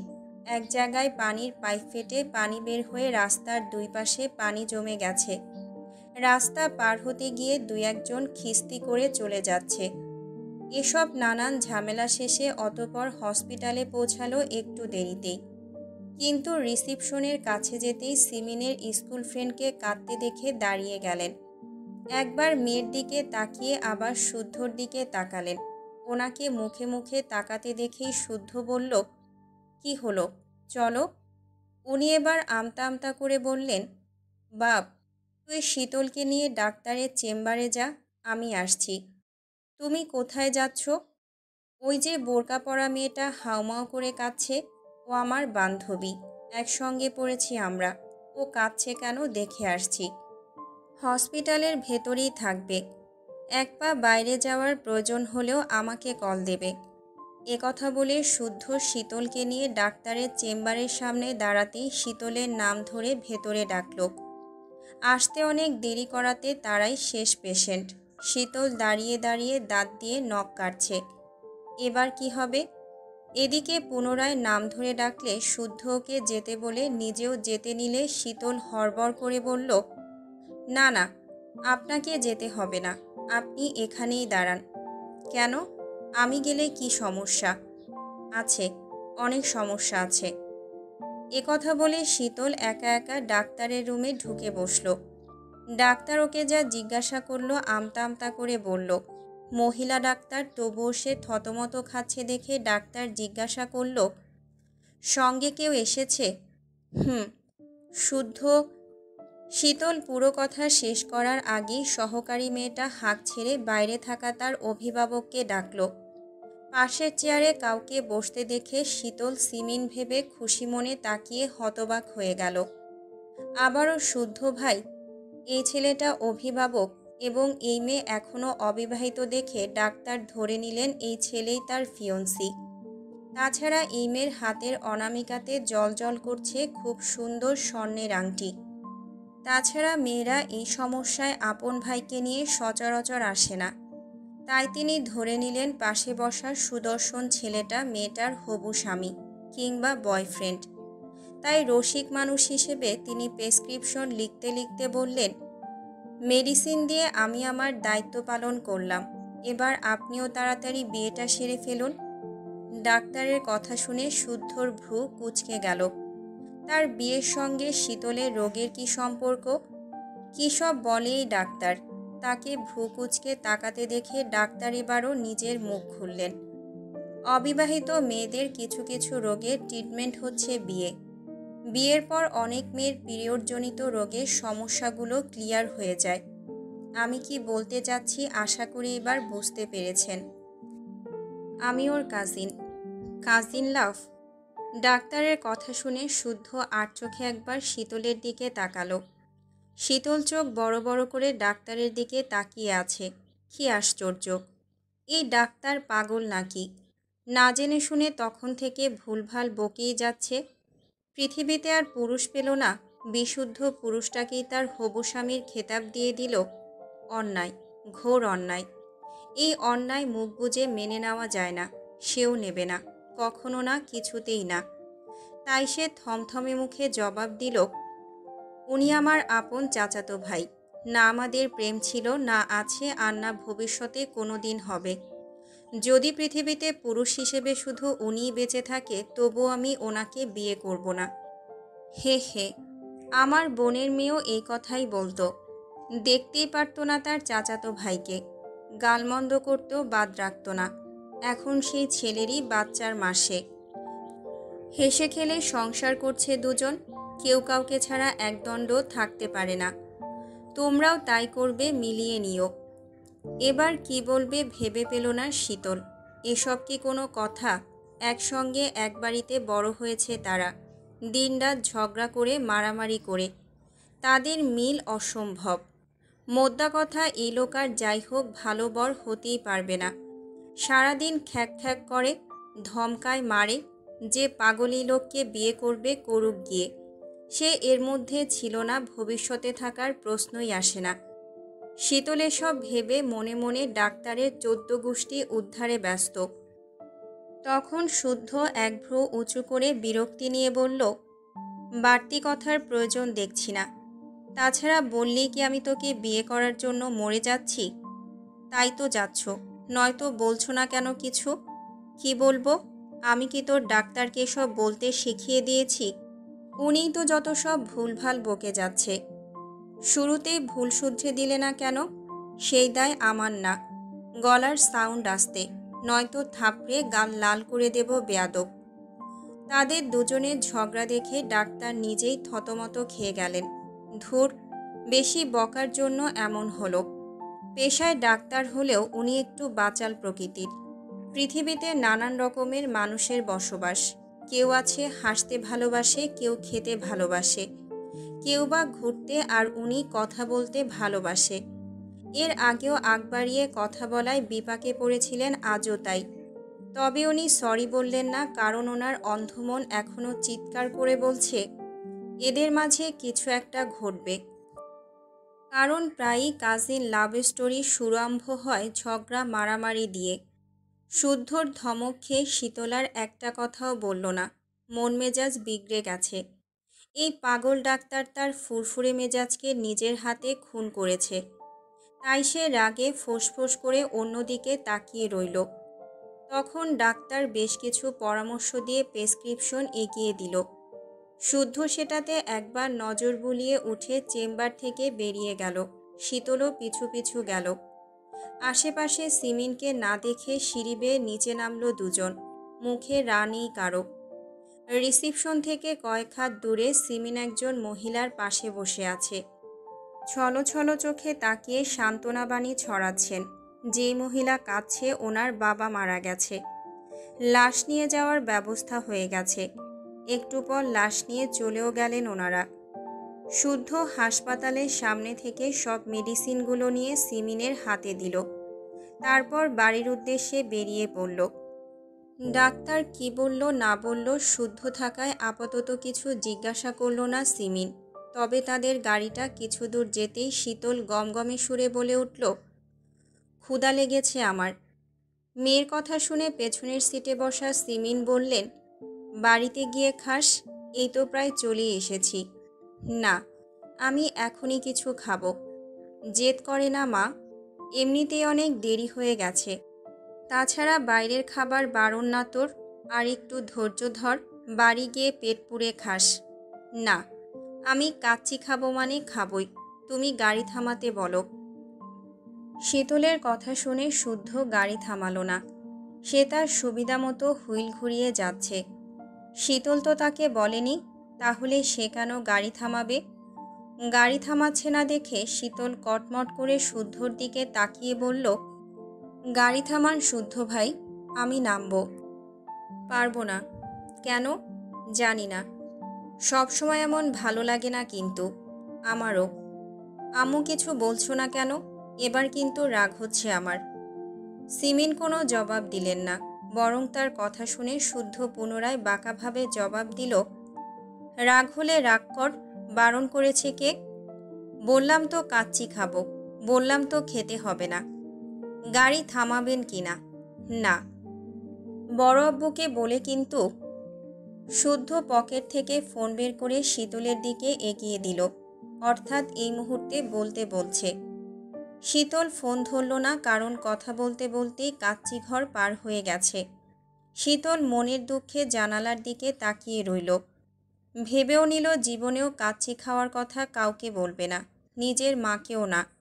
সব সময় এমনই করে এরা। জ্যাম না থাকায় শুদ্ধ একেবারে চৌধুরী নিবাসের পার্কিং লটে গাড়ি থামালো। গাড়িটা থামতেই শীতল গাড়ি থেকে নেমে হনহন করে বাসায় প্রবেশ করে দেখে শারাফাত চৌধুরী ড্রয়িং রুমে বসে ফোনে কথা বলছেন। কথা শুনে মনে হলো উনি আজ বিকেলে অফিসের কাজে দেশের বাইরে যাবেন। শুদ্ধর নামে পেট ভর্তি অভিযোগ নিয়ে সেও পাশে বসল। অপেক্ষা করতে লাগলো ওনার কথা শেষ হওয়ার। মিনিট দুয়েক পরেই উনি কল কেটে মুখে হাসি এঁটে বললেন, কি লাগবে লিস্ট করেছো মা? শীতল ওনার কথার জবাব না দিয়ে হড়বড় করে বলল, বড় আব্বু, শুদ্ধ ভাই সিগারেট খায়, আমি নিজের চোখে দেখেছি। সিমিনের সঙ্গে কেবলই এসে দাঁড়িয়েছে শুদ্ধ। বাবার কাছে শীতলের করা অভিযোগ শুনেও নির্বিকার সে। পাশে বসে হাঁক ছেড়ে পানি দিতে বলল। সিরাত পানি দিয়ে গেলে পান করে সোফাতে গা এলিয়ে দিল। এদিকে একটা অভিযোগ করে থামল না শীতল, বরং একের পর এক অভিযোগের ঝুলি খুলে বসল। মনের যত রাগ ছিল সুযোগ বুঝে উগরে দিল। ছেলেরা বড় হয়েছে, তার সব অভ্যেস নিয়ে কথা বলা সাজে না। তবুও তিনি শীতলের কথা শুনে গম্ভীর সুরে বারণ করলেন। শাসালেনও যেন বাড়ির ছোটদের সামনে সিগারেট না খায়। এগুলো শরীরের জন্য খুব ক্ষতিকর, এসব বর্জন করলে ভালো হয়। শুদ্ধ বাবার কথাগুলো মনোযোগ দিয়ে শুনে শীতলের দিকে তাকালো। শীতলের ঠোঁটে মিটিমিটি হাসি, অর্থাৎ সে খুব খুশি। শীতলকে হাসতে দেখে শুদ্ধর ঠোঁটেও ফিসলে হাসি ফুটে উঠল। সে কেন হাসল সেই জানে। তবে তাকে বকা খাওয়াতে পেরে শীতল আর বসল না, ফ্রেশ হতে চলে গেল। আর তার যাওয়ার দিকে তাকিয়ে শুদ্ধ ভাবল, সিগারেট নিয়ে যার এত বিরোধিতা, তাকে সিগারেট টানালে কেমন হয়। বিকেলের দিকে শখ আর স্বর্ণ টুকটাক কেনাকাটা করে একসঙ্গে বাসায় ফিরছিল। হঠাৎ মাঝপথে দেখা হলো আহনাফের সঙ্গে। পাশ কেটে চলে যাওয়ার জন্য মনস্থির করল আহনাফ হাসি মুখে তাদের সামনে এসে দাঁড়ালো।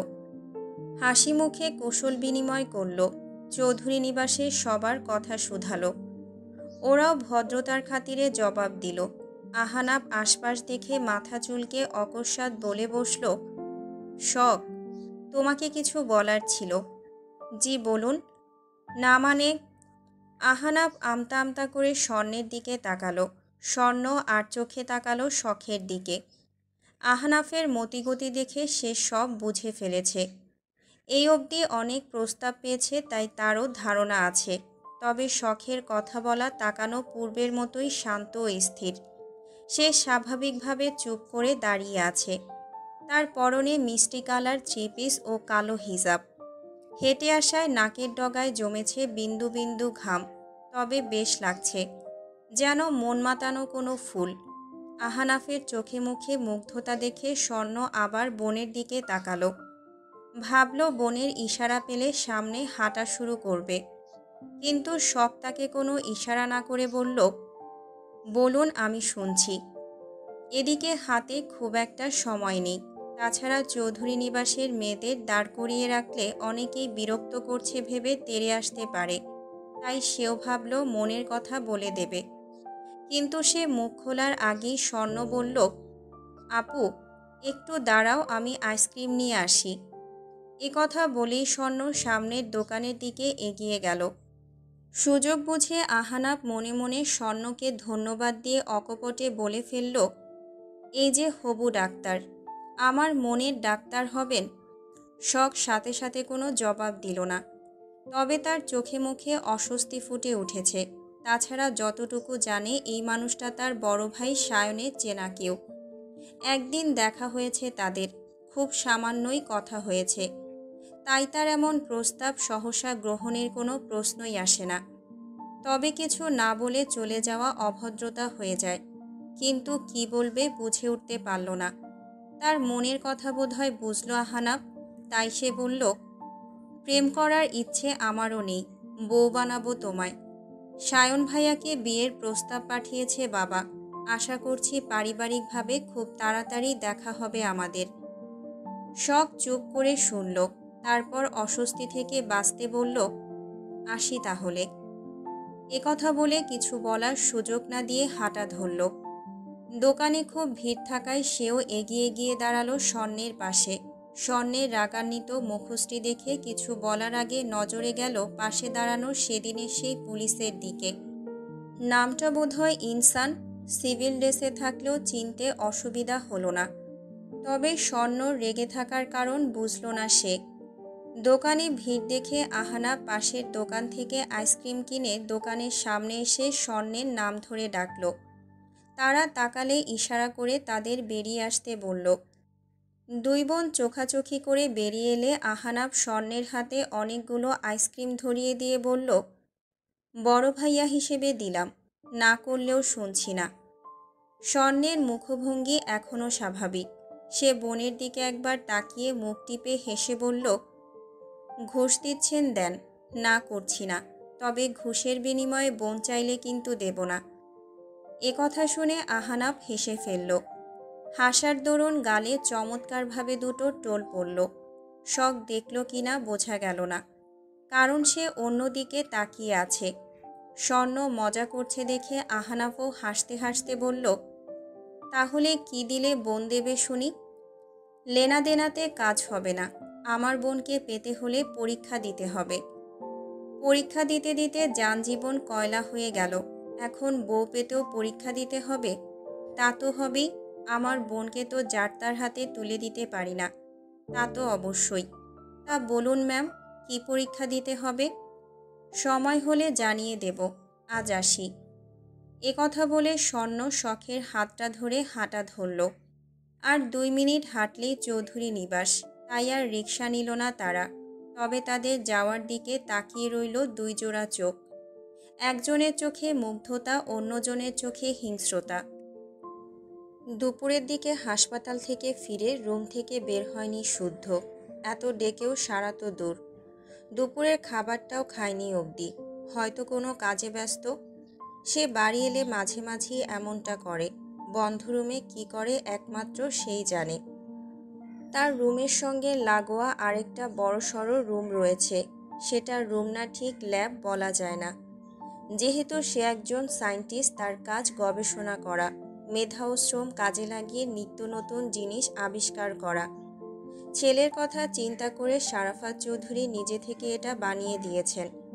সাজিয়েছেন নান্দনিক উপায়ে। কৃত্রিম লাইটের ঝলকানিতে পুরো ল্যাব দিনের মতো আলোকিত থাকলেও বিশেষ এক উপায়ে বাইরের আলো বাতাস চলাচল বন্ধের ব্যবস্থাও রয়েছে। এবং ল্যাবেতে কাউন্টার স্পেসও রয়েছে পর্যাপ্ত পরিমাণের। ল্যাবের এক এক টেবিলে এক এক ধরনের পরীক্ষা নিরীক্ষা, ডেটা সংগ্রহ ও গবেষণার স্থান হিসেবে যথাযথ। এমনকি গবেষণার কাজে ব্যবহৃত জিনিসপত্র হাতের নাগালে পাওয়ার জন্য টেবিল ভেদে কিংবা সেলফ ধরে ধরে সাজানো। সেগুলো রিমোট কন্ট্রোল সিস্টেমের। রিমোটের বোতাম চাপলে টেবিল তার সম্মুখে হাজির হবে। কাজ ফুরালে রিমোটের সাহায্যে পূর্বের স্থানে চলে যাবে। এক কথায় সব সুযোগ সুবিধার কথা মাথায় রেখে আধুনিক উপায়ে ল্যাবটা তৈরি করা হয়েছে। তবে তার রুমে ঢুকলে বোঝার উপায় নেই এখানে ল্যাব আছে বা থাকতে পারে। ল্যাবে প্রবেশের গেটে রয়েছে প্যাটার্ন লক এবং বৈদ্যুতিক শকের বিশেষ ব্যবস্থা। একের অধিক ভুল লক চাপলে শুদ্ধর কাছে অ্যালার্ট নোটিফিকেশন যাবে এবং সেটা কনফার্ম মেসেজ না পেলে বৈদ্যুতিক শকে সেই ব্যক্তির পুরো শরীর ঝলসে দিতে পারে। এই মুহূর্তে মনোযোগ সহকারে চোখে চশমা, মুখে মাস্ক, গায়ে অ্যাপ্রন ও হাতে একটা মোটা সিরিঞ্জ নিয়ে দাঁড়িয়ে আছে শুদ্ধ। সে তীক্ষ্ণ দৃষ্টিতে তাকিয়ে আছে কাচের জারের দিকে। জারে ছটফট করছে সাদা ধবধবে একটা পুরুষ ইঁদুর।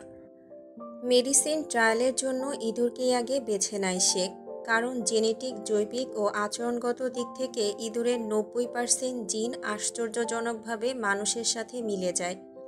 এ কারণে মানুষের বিভিন্ন প্রকার জিনের মিথস্ক্রিয়ায় প্রকৃতির পরীক্ষার ক্ষেত্রে মানুষের প্রতিনিধিত্ব করে ইঁদুর। এবং রক্তে মাংসে গড়া মানুষের শরীরের বিভিন্ন অঙ্গের সাথে ইঁদুরের অঙ্গের বা তন্ত্রের মিল পাওয়া যায়। এজন্য মানুষের শরীরে বিভিন্ন প্রকার ওষুধের প্রভাব সহজেই নির্ণয় করা যায়। আরেকটি কারণ হচ্ছে এরা জিনগতভাবে পরিবর্তিত হতে পারে। এদের নির্দিষ্ট জিনকে বন্ধ কিংবা খুলে রাখা যায়। ফলে কী পরিবর্তন হয় তা পর্যবেক্ষণ করা যায়। শুদ্ধ এই মুহূর্তে সেটাই করছে। সে জার থেকে ইঁদুরটা বের করে রাখল টেবিলের উপর। সুস্থ সবল সাদা ইঁদুর।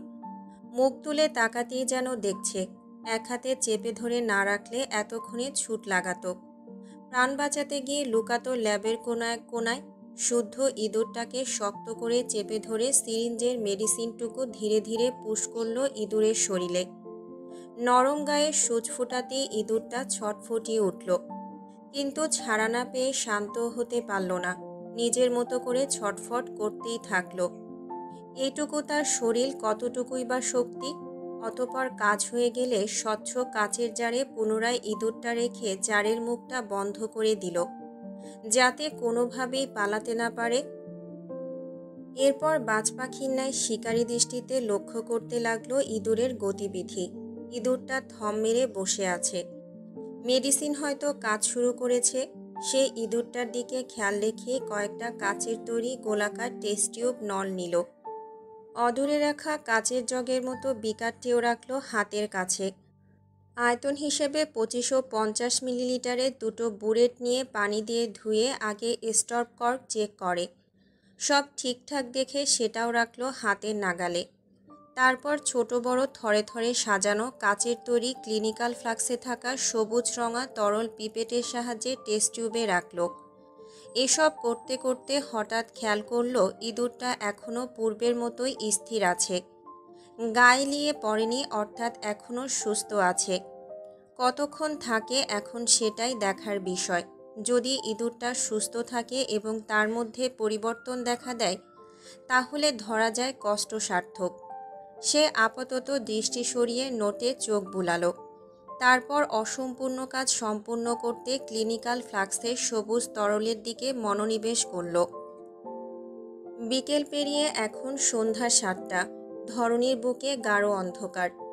সিরাজ সন্ধ্যার নাস্তা হিসেবে গরম গরম সিঙাড়া ভাজছেন।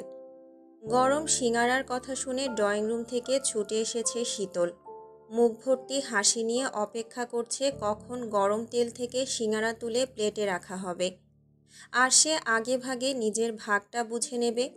তাকে দেখে সিরাত আগেই সতর্ক করলেন, খুব গরম, খবরদার হাত দিবি না এখন, একটু থামুক, নয়তো হাত মুখ দুটোই পুড়াবি। আরে কিছু হবে না, একটু তাড়াতাড়ি তোলো না মেজমা। তুলছি বাবা, তুলছি, সবুর কর একটু। সস কোথায়? পাশেই তো রাখা। শীতল সসের পুরো বোতল আর প্লেট নিয়ে সিরাতের পাশ ঘেঁষে দাঁড়িয়ে রইল। তার অবস্থা দেখে সিরাত মুখ টিপে হেসে বলল, হ্যাঁ রে শীতল, এত খাস গায়ে লাগে না কেন তোর? তা তো জানি না। বিয়ের আগে আমিও তোর মতোই ছিলাম, একটু মোটা হওয়ার জন্য কত আফসোস করতাম, কিন্তু বিয়ের পরে না খেলেও শরীর স্বাস্থ্য যেন দিন দিন বেড়েই চলেছে। ডায়েট করব তারও কোনো উপায় নেই। কেন উপায় নেই কেন? তোর মেজো চাচ্চু সব ডায়েট ফায়েট একদমই পছন্দ করে না। তার নাকি স্বাস্থ্যবতী গুলুমুলু মোটা বই পছন্দ। এ কথা শুনে শীতল ফিক করে হেসে ফেলল। তাকে হাসতে দেখে সিরাত নিজেও হাসলেন। সিরাত একটু বেশি ফ্রেন্ডলি বিধায় বাড়ির মেয়েরাও তার কোল ঘেঁষা একটু বেশি। তাকে যে কোনো সমস্যার কথা আগে বলে, সমাধানও পায় চটজলদি। যেমন শীতলী গল্পে গল্পে পিরিয়ডের কথাটা আগে সিরাতকেই বলেছিল। সিরাত সিমিনকে জানিয়েছে। সিতারা শুনে সিমিনকে আগে ডাক্তার দেখানোর তাড়া দিয়েছে। ছোট মা হাসপাতালে যাবে শুনে সায়ন সিরিয়াল দিয়ে দিয়েছে। তাদের একা ছাড়বে না বলে শুদ্ধ নিজে নিয়ে গেছে।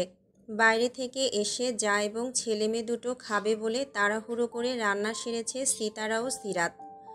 মোট কথা এই পরিবারের সম্পর্কের মেলবন্ধনটা সত্যি খুব সুন্দর। হিংসা বিদ্বেষ ও আত্ম অহমিকাহীন প্রতিটা মানুষ।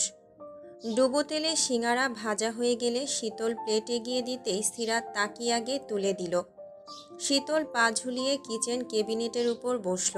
ফু দিয়ে গরম সিঙাড়ায় কামড় বসিয়ে হাতের সাহায্যে মুখের ভেতরে বাতাস করতে লাগল। গরমে জিভ পুড়ে যাওয়ার দশা, তবুও সে টুকটুক করে খেতে লাগলো গরম গরম সিঙাড়া।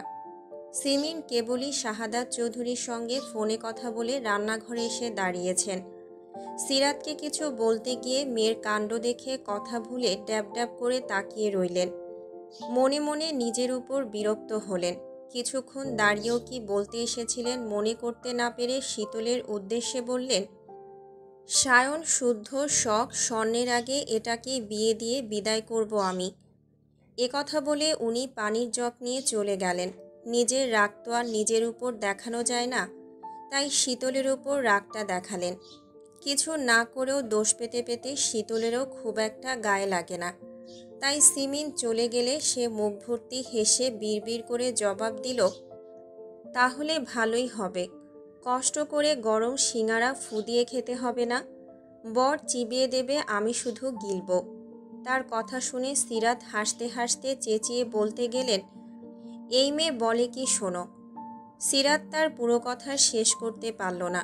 শীতল তার মুখ চেপে ধরেছে। সে ইশারা করে মেজমাকে বলতে বারণ করে প্লেট নিয়ে কেটে পড়ল। সিরাতের সিঙাড়া ভাজা হয়ে গেলে ড্রয়িং রুমে সবাইকে ডাকল। সিতারা মনমরা হয়ে চায়ের কাপে চুমুক দিচ্ছে। ওনাদের বিয়ের এতগুলো বছর হয়ে গেল, ছেলে মেয়েদের নিয়ে ভরা সংসার, তবুও শারাফাত চৌধুরীর অনুপস্থিতিতে মন ভারী হয়ে থাকে। চিন্তা হয় মানুষটার জন্য। বড় জায়ের মুখের দিকে তাকিয়ে সিরাত আর সিমিন চোখাচোখি করে মুখ টিপে হাসল। এ নতুন কিছু নয়। শারাফাত চৌধুরী বিকেলে চলে গেছেন। কাজ শেষ করে হয়তো সপ্তাহখানিক পরে ফিরবেন। উনি না ফেরা অবধি সিতারার মুখটা ততদিন চুপসেই থাকবে। সায়ন বাসায় নেই। সাফওয়ান চৌধুরীর ফিরতে আরও রাত হবে। বাসায় আছে বাড়ির 3 গৃহিণী আর ছেলে মেয়েরা। শুদ্ধ তো দুপুর থেকে নিজের কাজে ব্যস্ত। রুমটা সাউন্ডপ্রুফ বিধায় বাইরের কোনো শব্দ হাঁক ডাক তার কান অবধি পৌঁছায় না। সাম্য সৃজনের হোম টিউটর পড়াতে এসেছে। তারা কিছুক্ষণ গাইগুই করে পড়তে বসেছে। সকাল শীতল ড্রয়িং রুমে আছে। স্বর্ণর মাথা ব্যথা, তাই শুয়ে আছে। 3 যা চায়ের কাপ হাতে সিরিয়াল দেখছে। এই সময় তাদের পছন্দের সিরিয়াল হয়। এটা দেখে রাতের খাবারের আয়োজন করতে যাবে। শখ আস্তে ধীরে চা শেষ করে উঠতেই শীতল বলল, আপু চলো ছাদে যাই। এখন ছাদে পড়তে বসবি না? আমি ছোট নাকি যে সন্ধ্যার পরপরই পড়তে বসে যাব? তাই তো, তা ছোট আব্বুকে বলি, তুই বড় হয়ে গেছিস, তোর বিয়ে দিতে হবে। বলো আপু, প্লিজ বলো, পড়াশোনার ভালো লাগে না, আমি বিয়ে করব। শীতলের কথা শুনে শখ হেসে ফেলল। কি যে সুন্দর সেই হাসি। এই হাসির জন্য শীতল মনে মনে শখকে একটা নামও দিয়েছে, সুহাসিনী। তবে মুখ ফুটে শখকে জানায়নি কখনো।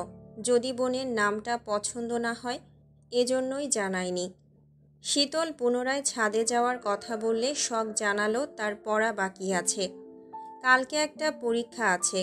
কথা শুনে শীতলও জোর করল না, শখকে যেতে দিল। মা চাচিদের মধ্যে সিরিয়াল দেখতে ইচ্ছে করছে না শীতলের। সে উঠে রুমে চলে গেল। ড্রেসিং টেবিলের সামনে দাঁড়িয়ে চুল আঁচড়ালো। চোখে কাজল দিল, কালো টিপ পরল।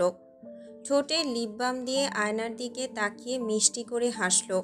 ঠিক সেই মুহূর্তে স্বর্ণ এসে বলল, বাম থাকলে দে তো। কি বাম? ঝান্ডু বাম। ঝান্ডু বাম নাই, লিপ বাম আছে, নিবা? লিপ বাম কপালে দেব? তাই তো, সায়ন ভাইয়ের কাছে দেখেছিলাম ঝান্ডু বাম। আচ্ছা, গিয়ে দেখি তাহলে। তা তুই কোথায় যাচ্ছিস? কই, কোথাও না তো। তাহলে সেজেছিস যে? পড়তে বসবো তাই। পড়তে বসলে সাজতে হয়? সাজুগুজু করলে মন ভালো থাকে। ভালো মন নিয়ে পড়লে পড়া মাথায় থাকে। বোনের যুক্তি শুনে স্বর্ণ বিরক্ত মুখে চলে গেল। এই পাগলের সঙ্গে বকলে মাথা ব্যথা বাড়বে বই কি কমবে না। তাই সে সায়নের বন্ধ রুমের দরজা খুলে রুমে প্রবেশ করল। অন্ধকারে রুমটাতে লাইট জ্বালালো। ড্রয়ার, ড্রেসিং টেবিল হাতড়ে ঝান্ডু বাম খুঁজল, কিন্তু কোথাও পেল না। এবার বিরক্তের মাত্রা বাড়ল। হঠাৎ মাথা ব্যথায় চোখ খুলে রাখা দায়। মাথা ধরে সে ধপ করে বিছানায় শুয়ে পড়ল। এত বড় বাড়ি, এত মানুষ, অথচ কারো কাছে ঝান্ডু বাম নেই। সে যাওয়ার জন্য পা বাড়াতেই সায়ন রুমে প্রবেশ করল। আর একটুর জন্য ধাক্কা লাগেনি দুজনের। তাকে রুমে দেখে সায়ন ভ্রু কুঁচকে জিজ্ঞাসা করল, আমার রুমে কি? চুরি করতে এসেছি। রুমের মালিককে নাকি? নিজের জিনিস কেউ চুরি করে নাকি? সায়ন হেসে ফেলল। দরজা দিয়ে মাথা বের করে আশেপাশে তাকিয়ে কেউ আছে কিনা দেখে আস্তে করে রুমের দরজাটা আটকে দিল। স্বর্ণ বাধা দিতে গেলে তাকে পেছন থেকে জাপটে ধরে গ্রীবায় থুতুনি ঠেকালো। তার খোঁচা খোঁচা দাড়ির খোঁচা লাগলো স্বর্ণের মসৃণ কাঁধে। স্বর্ণ নিজেকে ছাড়ানোর জন্য ছটফট করতে করতে বলল, এভাবে ধরতে বারণ করেছি না? ছাড়ো। ধরলে কি হবে? বারণ করেছি ধরবে না, ব্যাস। কিসের ব্যাস? কোনো ব্যাস ট্যাসে কাজ হবে না।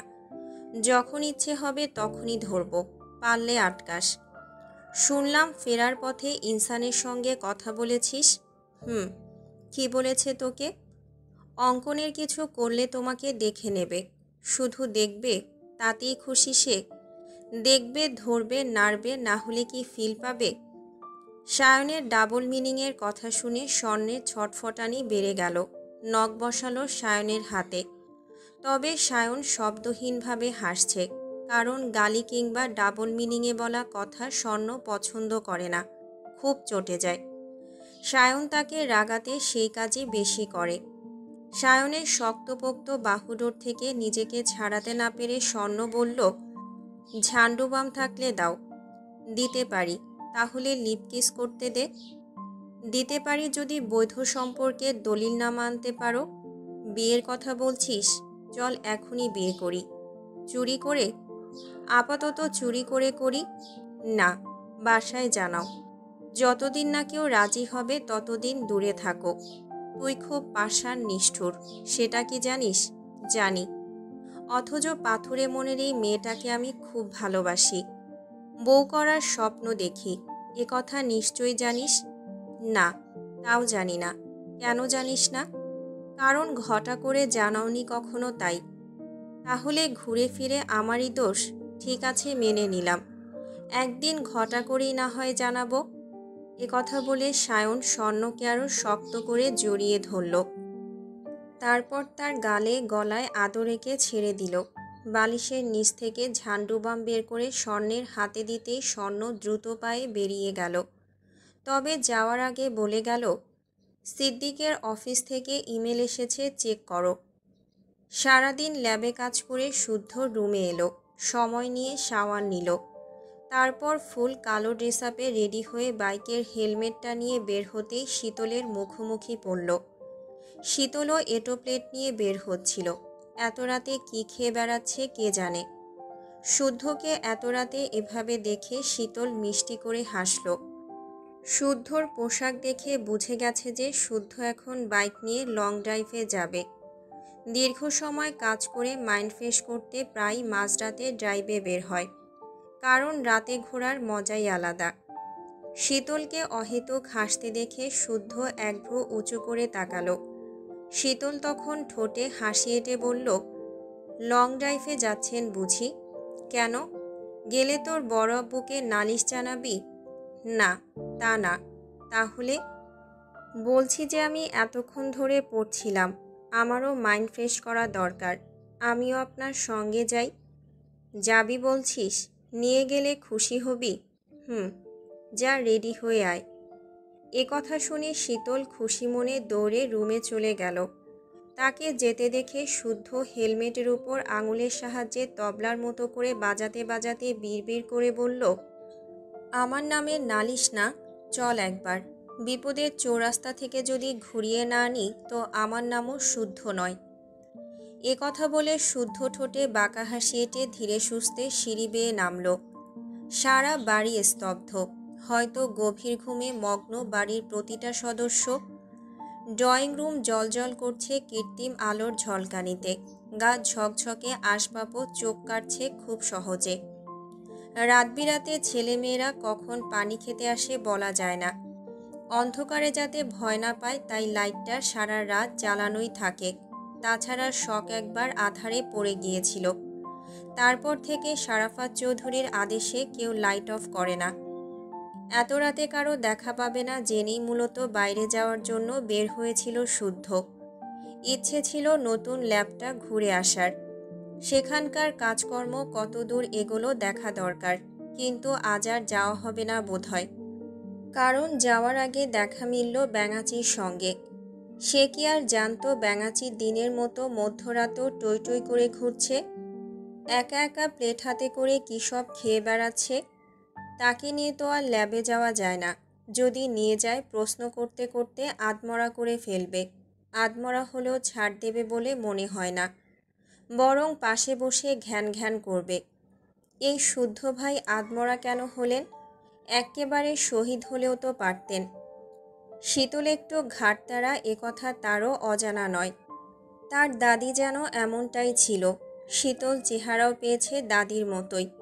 তার চেহারাখানা নাকি মন শীতল করার মতোই, তাই দাদাজান নাম রেখেছিলেন শীতল।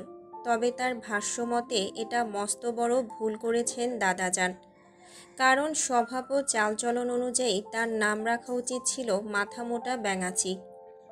চৌধুরী নিবাসে তারা মোট 7 ভাই বোন। ছোট ভাই বোনরা সায়নের তুলনায় তাকে একটু বেশি ভয় পায়। কিছু বললে মাথা তুলে তাকানোর সাহস করে না, বকলে কেঁদে কেটে একাকার তো করেই, এবং দূরে দূরে থাকারও চেষ্টা করে। অথচ এই ব্যাঙাচিকে কিছু বললে চোখ উল্টে তাকায়, একটু বকলে অথবা মারলে সেই রেশ ধরে সুযোগ বুঝে শোধ তোলারও প্রচেষ্টা চালায়। যদিও শোধ নিতে পারেনি এখনও অবধি। হয় ঘটনাটাই ভুলে যায়, নতুবা চেলা কাঠের মারের ভয়ে নিজেকে দমিয়ে রাখে। তবে কথা দিয়ে 2-1টা খোঁচা মারতে ভুল করে না। তবে আজ একটা শিক্ষা দিলেও মন্দ হয় না। এমনিতেও তার মর্জি মতো উড়ে উড়ে ঘুরে ঘুরে বেড়ানোর পানিশমেন্ট পাওয়া বাকি রয়েছে। ধার রাখা কিংবা ফেলে রাখা কাজ একদমই পছন্দ নয় শুদ্ধর। সুযোগ যখন এসেছে, সুযোগ কাজে লাগানো যাক। সেই সব ভাবতে ভাবতে দাওয়াল ঘড়ির দিকে তাকালো। রাত বাজে 1টা। ল্যাবে শুকনো খাবার থাকায় কাজের ফাঁকে ফাঁকে সেসবই খেয়েছিল, কিন্তু গোসলের পর ক্ষুধা মাথাচাড়া দিয়ে উঠেছে। এখনই কিছু খাওয়া দরকার।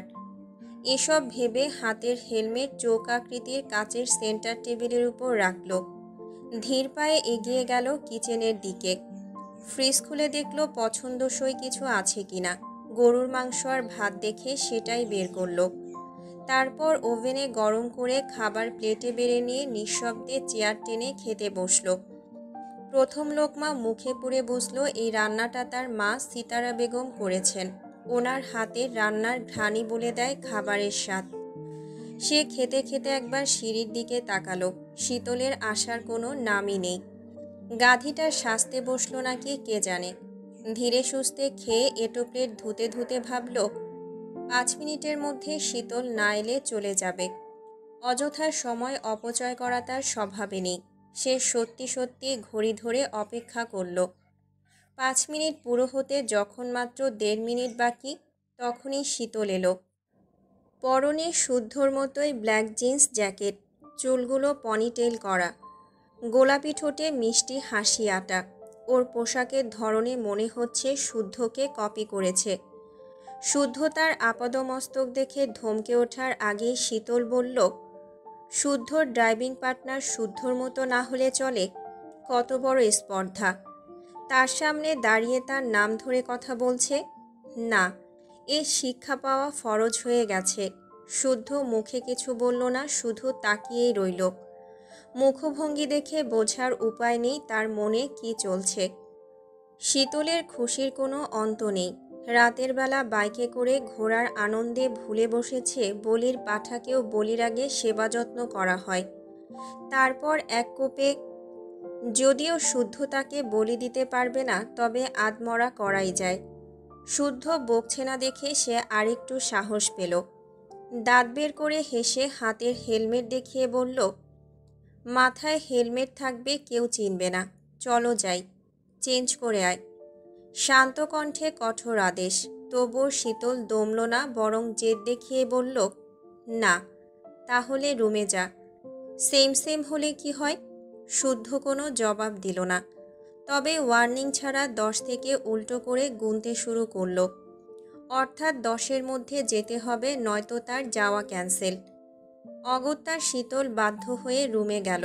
তবে যেতে যেতে শুদ্ধকে কিছু গালি দিয়ে ধুতে ধুতে গেল। পরনে লেডিস টি শার্ট বদলে ব্ল্যাক জিন্সের সঙ্গে ব্ল্যাক কুর্তি পরল। ম্যাচিং ওড়না গায়ে জড়িয়ে হেলমেটটাও মাথায় পরে বেজার মুখে বেরিয়ে এলো। এই হেলমেট খুলবেও না, মুখও দেখাবে না। তাকে হেলমেট পরে আসতে দেখে শুদ্ধ কিছু বলার আগেই গটগট করে হেঁটে শুদ্ধর আগে পার্কিং লটে গেল। শুদ্ধ তার পেছন পেছন গিয়ে লাইট অন করে বাইক বের করতে ভেতরে প্রবেশ করল। সেও গুটি গুটি পায়ে এগোলো। ভেতরে পাশাপাশি দুটো বাইক রাখা, একটা সায়নের একটা শুদ্ধর। সায়নেরটা সাদা কালোর সংমিশ্রণে হলেও শুদ্ধরটা পুরো কালো। অপর পাশে সারাফাত ও সাফওয়ান চৌধুরীর 4 চাকার গাড়ি রাখা, তার এক কোণে শীতলের গোলাপি রঙা সাইকেল। সাইকেলটা সময়ে অসময়ে সাম্য সৃজনও চালিয়ে বেড়ায়। শুদ্ধ বাইক বের করছে দেখে শীতল চুপ করে দাঁড়িয়ে আছে। ভেবেছে বেশি কথা বলবে না, সে কথা বললে কেউ কেউ তেলে বেগুনে জ্বলে ওঠে কিনা। কিন্তু হঠাৎই একটা চিন্তা মাথায় টোকা মারতে এসে ফট করে বলে বসল, ভাইয়া, বাইকের শব্দে বাড়ির সবার ঘুম ভেঙে গেলে কি হবে? চোর ভেবে তেড়ে আসবে, 2 ঘা বসাতেও পারে। শব্দ ছাড়া বাইক বের করা যায় না? যায়। এদিকে আয়, বাইকটা তোর মাথায় তুলে দিই, তুই মাথায় করে গেট অবধি নিয়ে যা। এতে শব্দও হবে না, কেউ জাগবেও না। এ কথা শুনে শীতলের মুখটা ভোঁতা হয়ে গেল। সব সময় বাঁকা কথা না বললে যেন শান্তি পায় না এই লোক। কথার পিঠে খোঁচা মারতেই হবে তার। খোঁচা না মারলে যেন জাত যায়। শীতল মুখে কুলু পাড়তেই শুদ্ধ বাইক নিয়ে হেঁটে হেঁটে গেট অবধি গেল। দারোয়ান গেটের সঙ্গে লাগোয়া ঘরটাতে ঘুমাচ্ছে। হঠাৎ গেট খোলার শব্দে উনি ধরফড়িয়ে উঠে শুদ্ধকে দেখে থেমে গেল। আর একটু হলেই কোন শালারে বলে গালি দিয়ে বসতেন। ওনার আবার কথার আগে মুখে গালি ছোটে। শুদ্ধ ওনাকে গেট লাগাতে বলে নিজে বাইকে উঠে বসল। হেলমেট পরল। ফোনে কল এলে কথা শেষ করল। তারপর মূর্তির মতো দাঁড়ানো শীতলের দিকে তাকিয়ে বলল, তুই তাহলে থাক, আমি নিমন্ত্রণপত্র ছাপিয়ে আনি। নিমন্ত্রণপত্র? কার জন্য? তোর জন্য। দেখে তো মনে হচ্ছে বাইকে ওঠার জন্য তোকে নিমন্ত্রণপত্র পাঠাতে হবে। আবারও অপমান। তবে শীতল কথা বাড়ালো না, বিনা বাক্যে বাইকে চড়ে বসল। নড়ে চড়ে জামা কাপড় ঠিকঠাক করে সুন্দর করে বসল। তখন শুদ্ধ বলল, লং ড্রাইভে বের হলে আমার যেদিকে 2 চোখ যায় আমি যাই। আজও যাব। এখনো সময় আছে, সমস্যা থাকলে নেমে যা। না, সমস্যা নেই কোনো। সত্যি তো? একদম সত্যি। পরে বড় আব্বুর কাছে নালিশ করবি না তো? আমি ভয় টয় দেখিয়েছি, অচেনা রাস্তায় নিয়ে গেছি, জোরে বাইক চালিয়েছি, হ্যান ত্যান কত কি। না না, কোনো নালিশ করব না, প্রমিস। ওকে। এ কথা বলে শুদ্ধ বাইকে স্টার্ট করল। শীতল খুশিতে ডগডগ হয়ে শুদ্ধর কাঁধের উপর হাত রাখল। কারো মুখে কোনো কথা নেই। অনেক দিন পর এভাবে বের হয়ে শীতল আশপাশ তাকিয়ে দেখছে। পাগলাটে সমীরণে উঠছে তার পরনের ওড়না। হেলমেট থাকায় মুখভঙ্গি বোঝা যাচ্ছে না, তবে সে খুশি, ভীষণ খুশি। এর আগেও সায়নের সঙ্গে বের হয়েছিল, খুব মজা করেছিল দুজন। কত কিছু খেয়েছিল, ইচ্ছে মতো ঘুরেছিল। ভাবুক শীতল ভাবনার জগতে ডুবে খেয়ালই করেনি বাইকের গতি ধীরে ধীরে বাড়ছে। হাইওয়ে দিয়ে শাসা করে ছুটছে তাদের বাইক। কোথায় যাচ্ছে জানা নেই। যেদিকেই যাক তাতে কোনো সমস্যা নেই। আজ মন খুলে ঘুরবে, ঘুরতে ঘুরতে আনন্দ কুড়াবে। তবে এতক্ষণ চুপ থেকে তার পেটের মধ্যে কথারা যেন তাকে সমানে খোঁচাচ্ছে। খুব অশান্তি লাগছে। শুদ্ধ ততক্ষণে হাইওয়ে পেরিয়ে অচেনা পথের বাঁক ধরেছে। তার বাইকের গতিও আরও একটু বেড়েছে, যেন বাতাসের সঙ্গে উড়ে যেতে চাচ্ছে। বাইকের গতিটা এতক্ষণে খেয়াল করল শীতল। তাতে তার বুকের ধুকপুকানি শুরু হলো। ভয়ে 2 হাত খামচে ধরেছে শুদ্ধর কাঁধের জ্যাকেটকে। সে ভয়ে ভয়ে এবার জিজ্ঞাসা করল, আমরা আমরা কোথায় যাচ্ছি ভাইয়া? বিপদের চৌরাস্তায়। এ আবার কেমন নাম? কোথায় এটা? শ্মশান ঘাটের পাশে। কি? আপনি আমাকে শ্মশান ঘাটের দিকে নিয়ে যাচ্ছেন? হুম, আমি যাব না। বাইক থামান, নামবো। বাইক থামানো যাচ্ছে না। থামানো যাচ্ছে না মানে? বাইকের ব্রেক ফেল। কি কি বলছেন এসব? এখন কি হবে? কি আর হবে? মরে যাব। মরতে ভয় পেলে মরার আগে আমাকে আঁকড়ে ধরতে পারিস। মৃত্যু পথযাত্রী মারা যাচ্ছে ভেবে বেয়াদবি মাফ করে দেব। শীতল হতবম্ব হয়ে তাকিয়ে আছে। বাইকের ব্রেক ফেল মানে আস্তার ভবলীলা সাঙ্গ। কোন কুক্ষণে এসেছিল সে? বাইকের ব্রেক ফেল, অথচ এই লোক এখন এত শান্ত আছে কিভাবে? এর কি মরারও ভয় নেই? বাইক চলছে দ্রুত গতিতে। গতি কমার নাম নেই, ধাপে ধাপে বাড়তেই আছে। শীতল এবার কাঁদতে শুরু করলো। যেভাবেই হোক বাইক থামান ভাইয়া, আমি এখনই মরতে চাই না। মরণ কি বলে কয়ে আসে? আমি সরি রে শীতল, সত্যি বাইক থামানো যাচ্ছে না। একটা গাছের সঙ্গে দুম করে লাগিয়ে দেন। গুরুতর আহত হতে সমস্যা নেই, কিন্তু এত তাড়াতাড়ি মরা যাবে না। বাংলা সিনেমায় দেখিসনি, গাছের সঙ্গে ধাক্কা খেয়ে স্মৃতি হারিয়ে টাল হয়ে পাবনায় যেতে হয়? তোরও যদি স্মৃতি হারিয়ে যায় তখন কি হবে? এমনিতে কথায় কথায় ভাই ভাই করে মুখে ফেনা তুলে হেদিয়ে মারিস। স্মৃতি হারিয়ে আমাকে যে আব্বা ডাকবি না, এর গ্যারান্টি কে দেবে? তুই নাকি তোর বাপ? পাগল। স্মৃতিহারা হয়েও বাঁচতে চাই আমি। বাঁচান আমাকে। কে আছো বাঁচাও। শীতল ভয়ে কাঁদতে শুরু করেছে। শুদ্ধ হেলমেটের আড়ালে হেসেই যাচ্ছে। এই মুহূর্তে সে টের পাচ্ছে হাসি চাপিয়ে রাখাও খুব কষ্টের কাজ। এদিকে শীতল বাঁচাও বাঁচাও করে সমানে চেঁচিয়ে যাচ্ছে। তবে নির্জন অন্ধকার রাস্তা বিধায় কেউ শুনছে না। তারা এমন এক রাস্তাতে এসেছে কোনো গাড়িও দেখা যাচ্ছে না। বাইকটা তখনও পূর্বের গতিতে চলমান। এত জোরে বাইকটা চলছে যে শীতল তার ভারসাম্য বজায় রাখতে হিমশিম খাচ্ছে। মনে হচ্ছে এক্ষুনি হাত ফসকে পিচঢালা রাস্তায় আছড়ে পড়বে। সে ভয়ে শুদ্ধর পিঠে মাথা ঠেকিয়ে শক্ত করে আঁকড়ে ধরে বিড়বিড় করে সূরা পড়ছে। তার অবস্থা দেখেও শুদ্ধ বলল, শীতল, বামে তাকা। শীতল সেভাবেই ঘাড় ঘুরিয়ে বামে তাকালে শুদ্ধ বলল, এটা হচ্ছে শ্মশান, অনেক পুরনো শ্মশান। এখানে কত মানুষের আত্মা ঘুরে বেড়াচ্ছে কে জানে। কেউ গলায় ফাঁস দেওয়া, কেউ গলা কাটা, পা কাটা, হাত কাটা, কত ধরনের লাশ যে পোড়ানো হয়।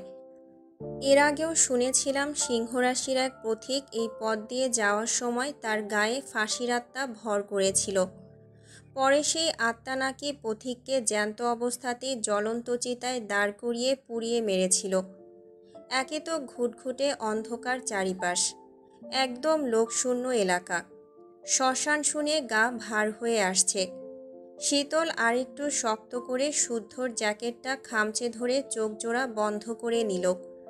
ভয়ে ঘেমে উঠেছে তার হাতের তালু, গলা শুকিয়ে কাঠ। পায়ের তালুটাও কেন জানি শিরশির করছে। বাতাসের শোষ শব্দ অদ্ভুত দূরে শোনাচ্ছে। তাকে এতটা নিশ্চুপ দেখে শুদ্ধ নিঃশব্দে হাসল। তারপর হঠাৎ কিছু মনে পড়ার মতো করে বলল, শিট, আমি তো একটা কথা ভুলেই গেছি। কি কথা? তোর কণ্ঠ এমন শোনাচ্ছে কেন? কাঁপছিস না কাঁদছিস? ভাইয়া, বাড়ি যাব। যেতে পারলে আমিও খুশি হতাম, কিন্তু সেটা বোধহয় আর হবে না রে। তোকে কতক্ষণ সেভ রাখতে পারবো তাও বুঝতে পারছি না। কেন? আমি তো ভুলেই বসেছি আমারও সিংহ রাশি। এখন ওই আত্মারা যদি আমার গায়ে ভর করে? তুই আমাকে জ্বালাস, রাগাস। তোর উপরে খুব রাগ আছে আমার। আত্মারা যদি সেই রাগ তুলতে তোকে আছাড় মারে, অথবা গলা চেপে ধরে মেরে ফেলে। এরা নাকি রক্ত খায়, কচকচ করে মানুষের নাড়ি ভুড়ি খায়। তোর সঙ্গে যদি এসব কিছু হয় মাফ করে দিস। মনে করিস এখানে আমার হাত নেই, আমি নিষ্পাপ। আত্মার হাতে যদি তোর অপমৃত্যু হয়, তাহলে নিয়তি ভেবে ধরে নিস, কষ্ট রাখিস না মনে। তোকে তো বাঁচাতে পারবো না, তবে আমি কথা দিচ্ছি, তোর ফতরায় তোর পছন্দের জর্দা নিজের হাতে বিলাবো সবাইকে। শীতল ঠোঁট ভেঙে কাঁদছে, বারবার নাক টানছে। ভয়ে পরনের কুর্তিটা ভিজে উঠেছে, গা চ্যাটচ্যাট করছে ঘামে। এখন যদি সত্যি শুদ্ধর গায়ে ভূত ভর করে তাহলে কি হবে? কার কাছে সাহায্য চাইবে? একথা ভাবতে না ভাবতেই তার ভয়ের মাত্রা বাড়ল। হাতের বাঁধন ঢিলে হয়ে আসলো, তবে জ্ঞান হারিয়ে পড়ার আগেই শুদ্ধ তার হাতটা ধরে দ্রুত বাইকটা থামালো। এতক্ষণ নজর রাখছিল শীতলের উপরে, এজন্যই ধরতে পেরেছে সহজে। সে বাইকে বসা অবস্থায় শীতলকে কাছে টেনে হেলমেট খুলে দেখে তার মুখটা ঘামে ভিজে আছে। সে হাত দিয়ে ঘাম মুছে শীতলের গাল চাপড়ে ডেকেও কোনো সাড়া পেল না। পানি না থাকায় চোখে মুখে পানি দিতেও পারল না। তবে অচেতন শীতলের মুখের দিকে তাকিয়ে বিড়বিড় করে বলল, কেবল বিপদের চৌরাস্তা পার হলি, এখনও সর্বনাশের চিপাগুলি পার হওয়া বাকি। এত তাড়াতাড়ি জ্ঞান হারালে হবে? কদিন ধরেই আবু সিদ্দিকের সঙ্গে নীরব দ্বন্দ্ব চলছে সায়নের। এজন্য অবশ্য সায়নই দায়ী। আবু সিদ্দিক বারবার বারণ করেছিল ভুলেও যেন অঙ্কনকে জানে না মারে। এখন অঙ্কনকে মারলে দোষটা ওনার ঘাড়ে চাপবে। এমনিতেই সময় খারাপ যাচ্ছে এখন, এসব করা মানেই নিজের বিপদ বাড়ানো। কিন্তু সায়ন সে কথা শোনেনি, বরং সে অঙ্কনকে নির্মমভাবে জবাই করেছে। তারপর শুধু অঙ্কনের মাথাটা পার্সেল করে তার বাবার কাছে পাঠিয়েছে। কোনো রাজনীতিবিদ ছেলের কাটা মাথা পেলে বসে বসে আঙুল চুষবে না নিশ্চয়ই। অঙ্কনের বাবাও বসে নেই, পাগলা কুকুরের মতো খুনিকে খুঁজে বেড়াচ্ছে। উপর মহলের আদেশে পুলিশও বসে নেই। আবু সিদ্দিকের দলে একমাত্র সায়নী এভাবে মানুষ মারতে পারে, মারেও। এই সন্দেহের বশে পুলিশ আজ সিদ্দিকের কাছে এসেছিল, শান্তভাবে হুমকি দিয়ে গেছে, সামনেই নির্বাচন। এখন যদি এসব কেস খাড়ে পড়ে, জনগণ কি ভোট দেবে?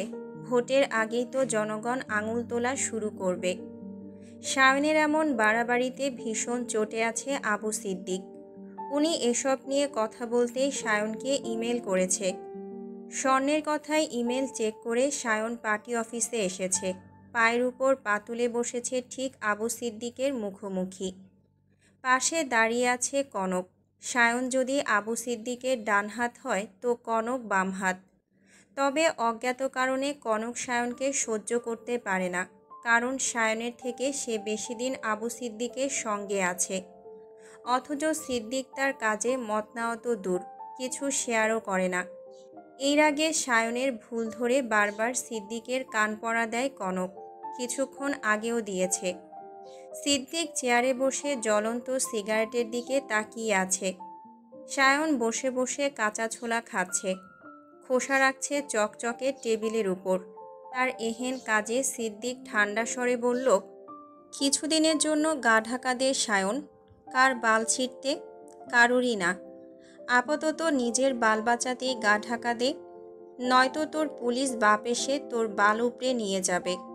আসুক, আমিও তাদের বাল ছিঁড়ে বোঝা বেঁধে হাতে ধরিয়ে দেব। মুখে মুখে কথা বলায় সিদ্দিক বিরক্ত হলেও বুঝতে দিল না। তবে মনে মনে সায়নকে গালি দিতেও ভুল করলেন না। সায়নের এমন দাপট দেখে কনকের গা পিত্তি জ্বলছে। এই ছেলে নিজেকে কিভাবে কে জানে। তবে এই মুহূর্তে সে চুপ থাকতে পারল না। তাই দাঁতে দাঁত চেপে বলল, মারার কি খুব দরকার ছিল? মানলি পার্সেল পাঠাতে গেলি কেন? ওকে মারার ক্যারা উঠছিল তাই মেরেছি, তাতে তোর বাপের কি? সায়ন, বাপ তুলে কথা বলবি না। বলবো, যা পারিস করে নিস। তাদের তর্কে এবার ধমকে উঠলেন সিদ্দিক।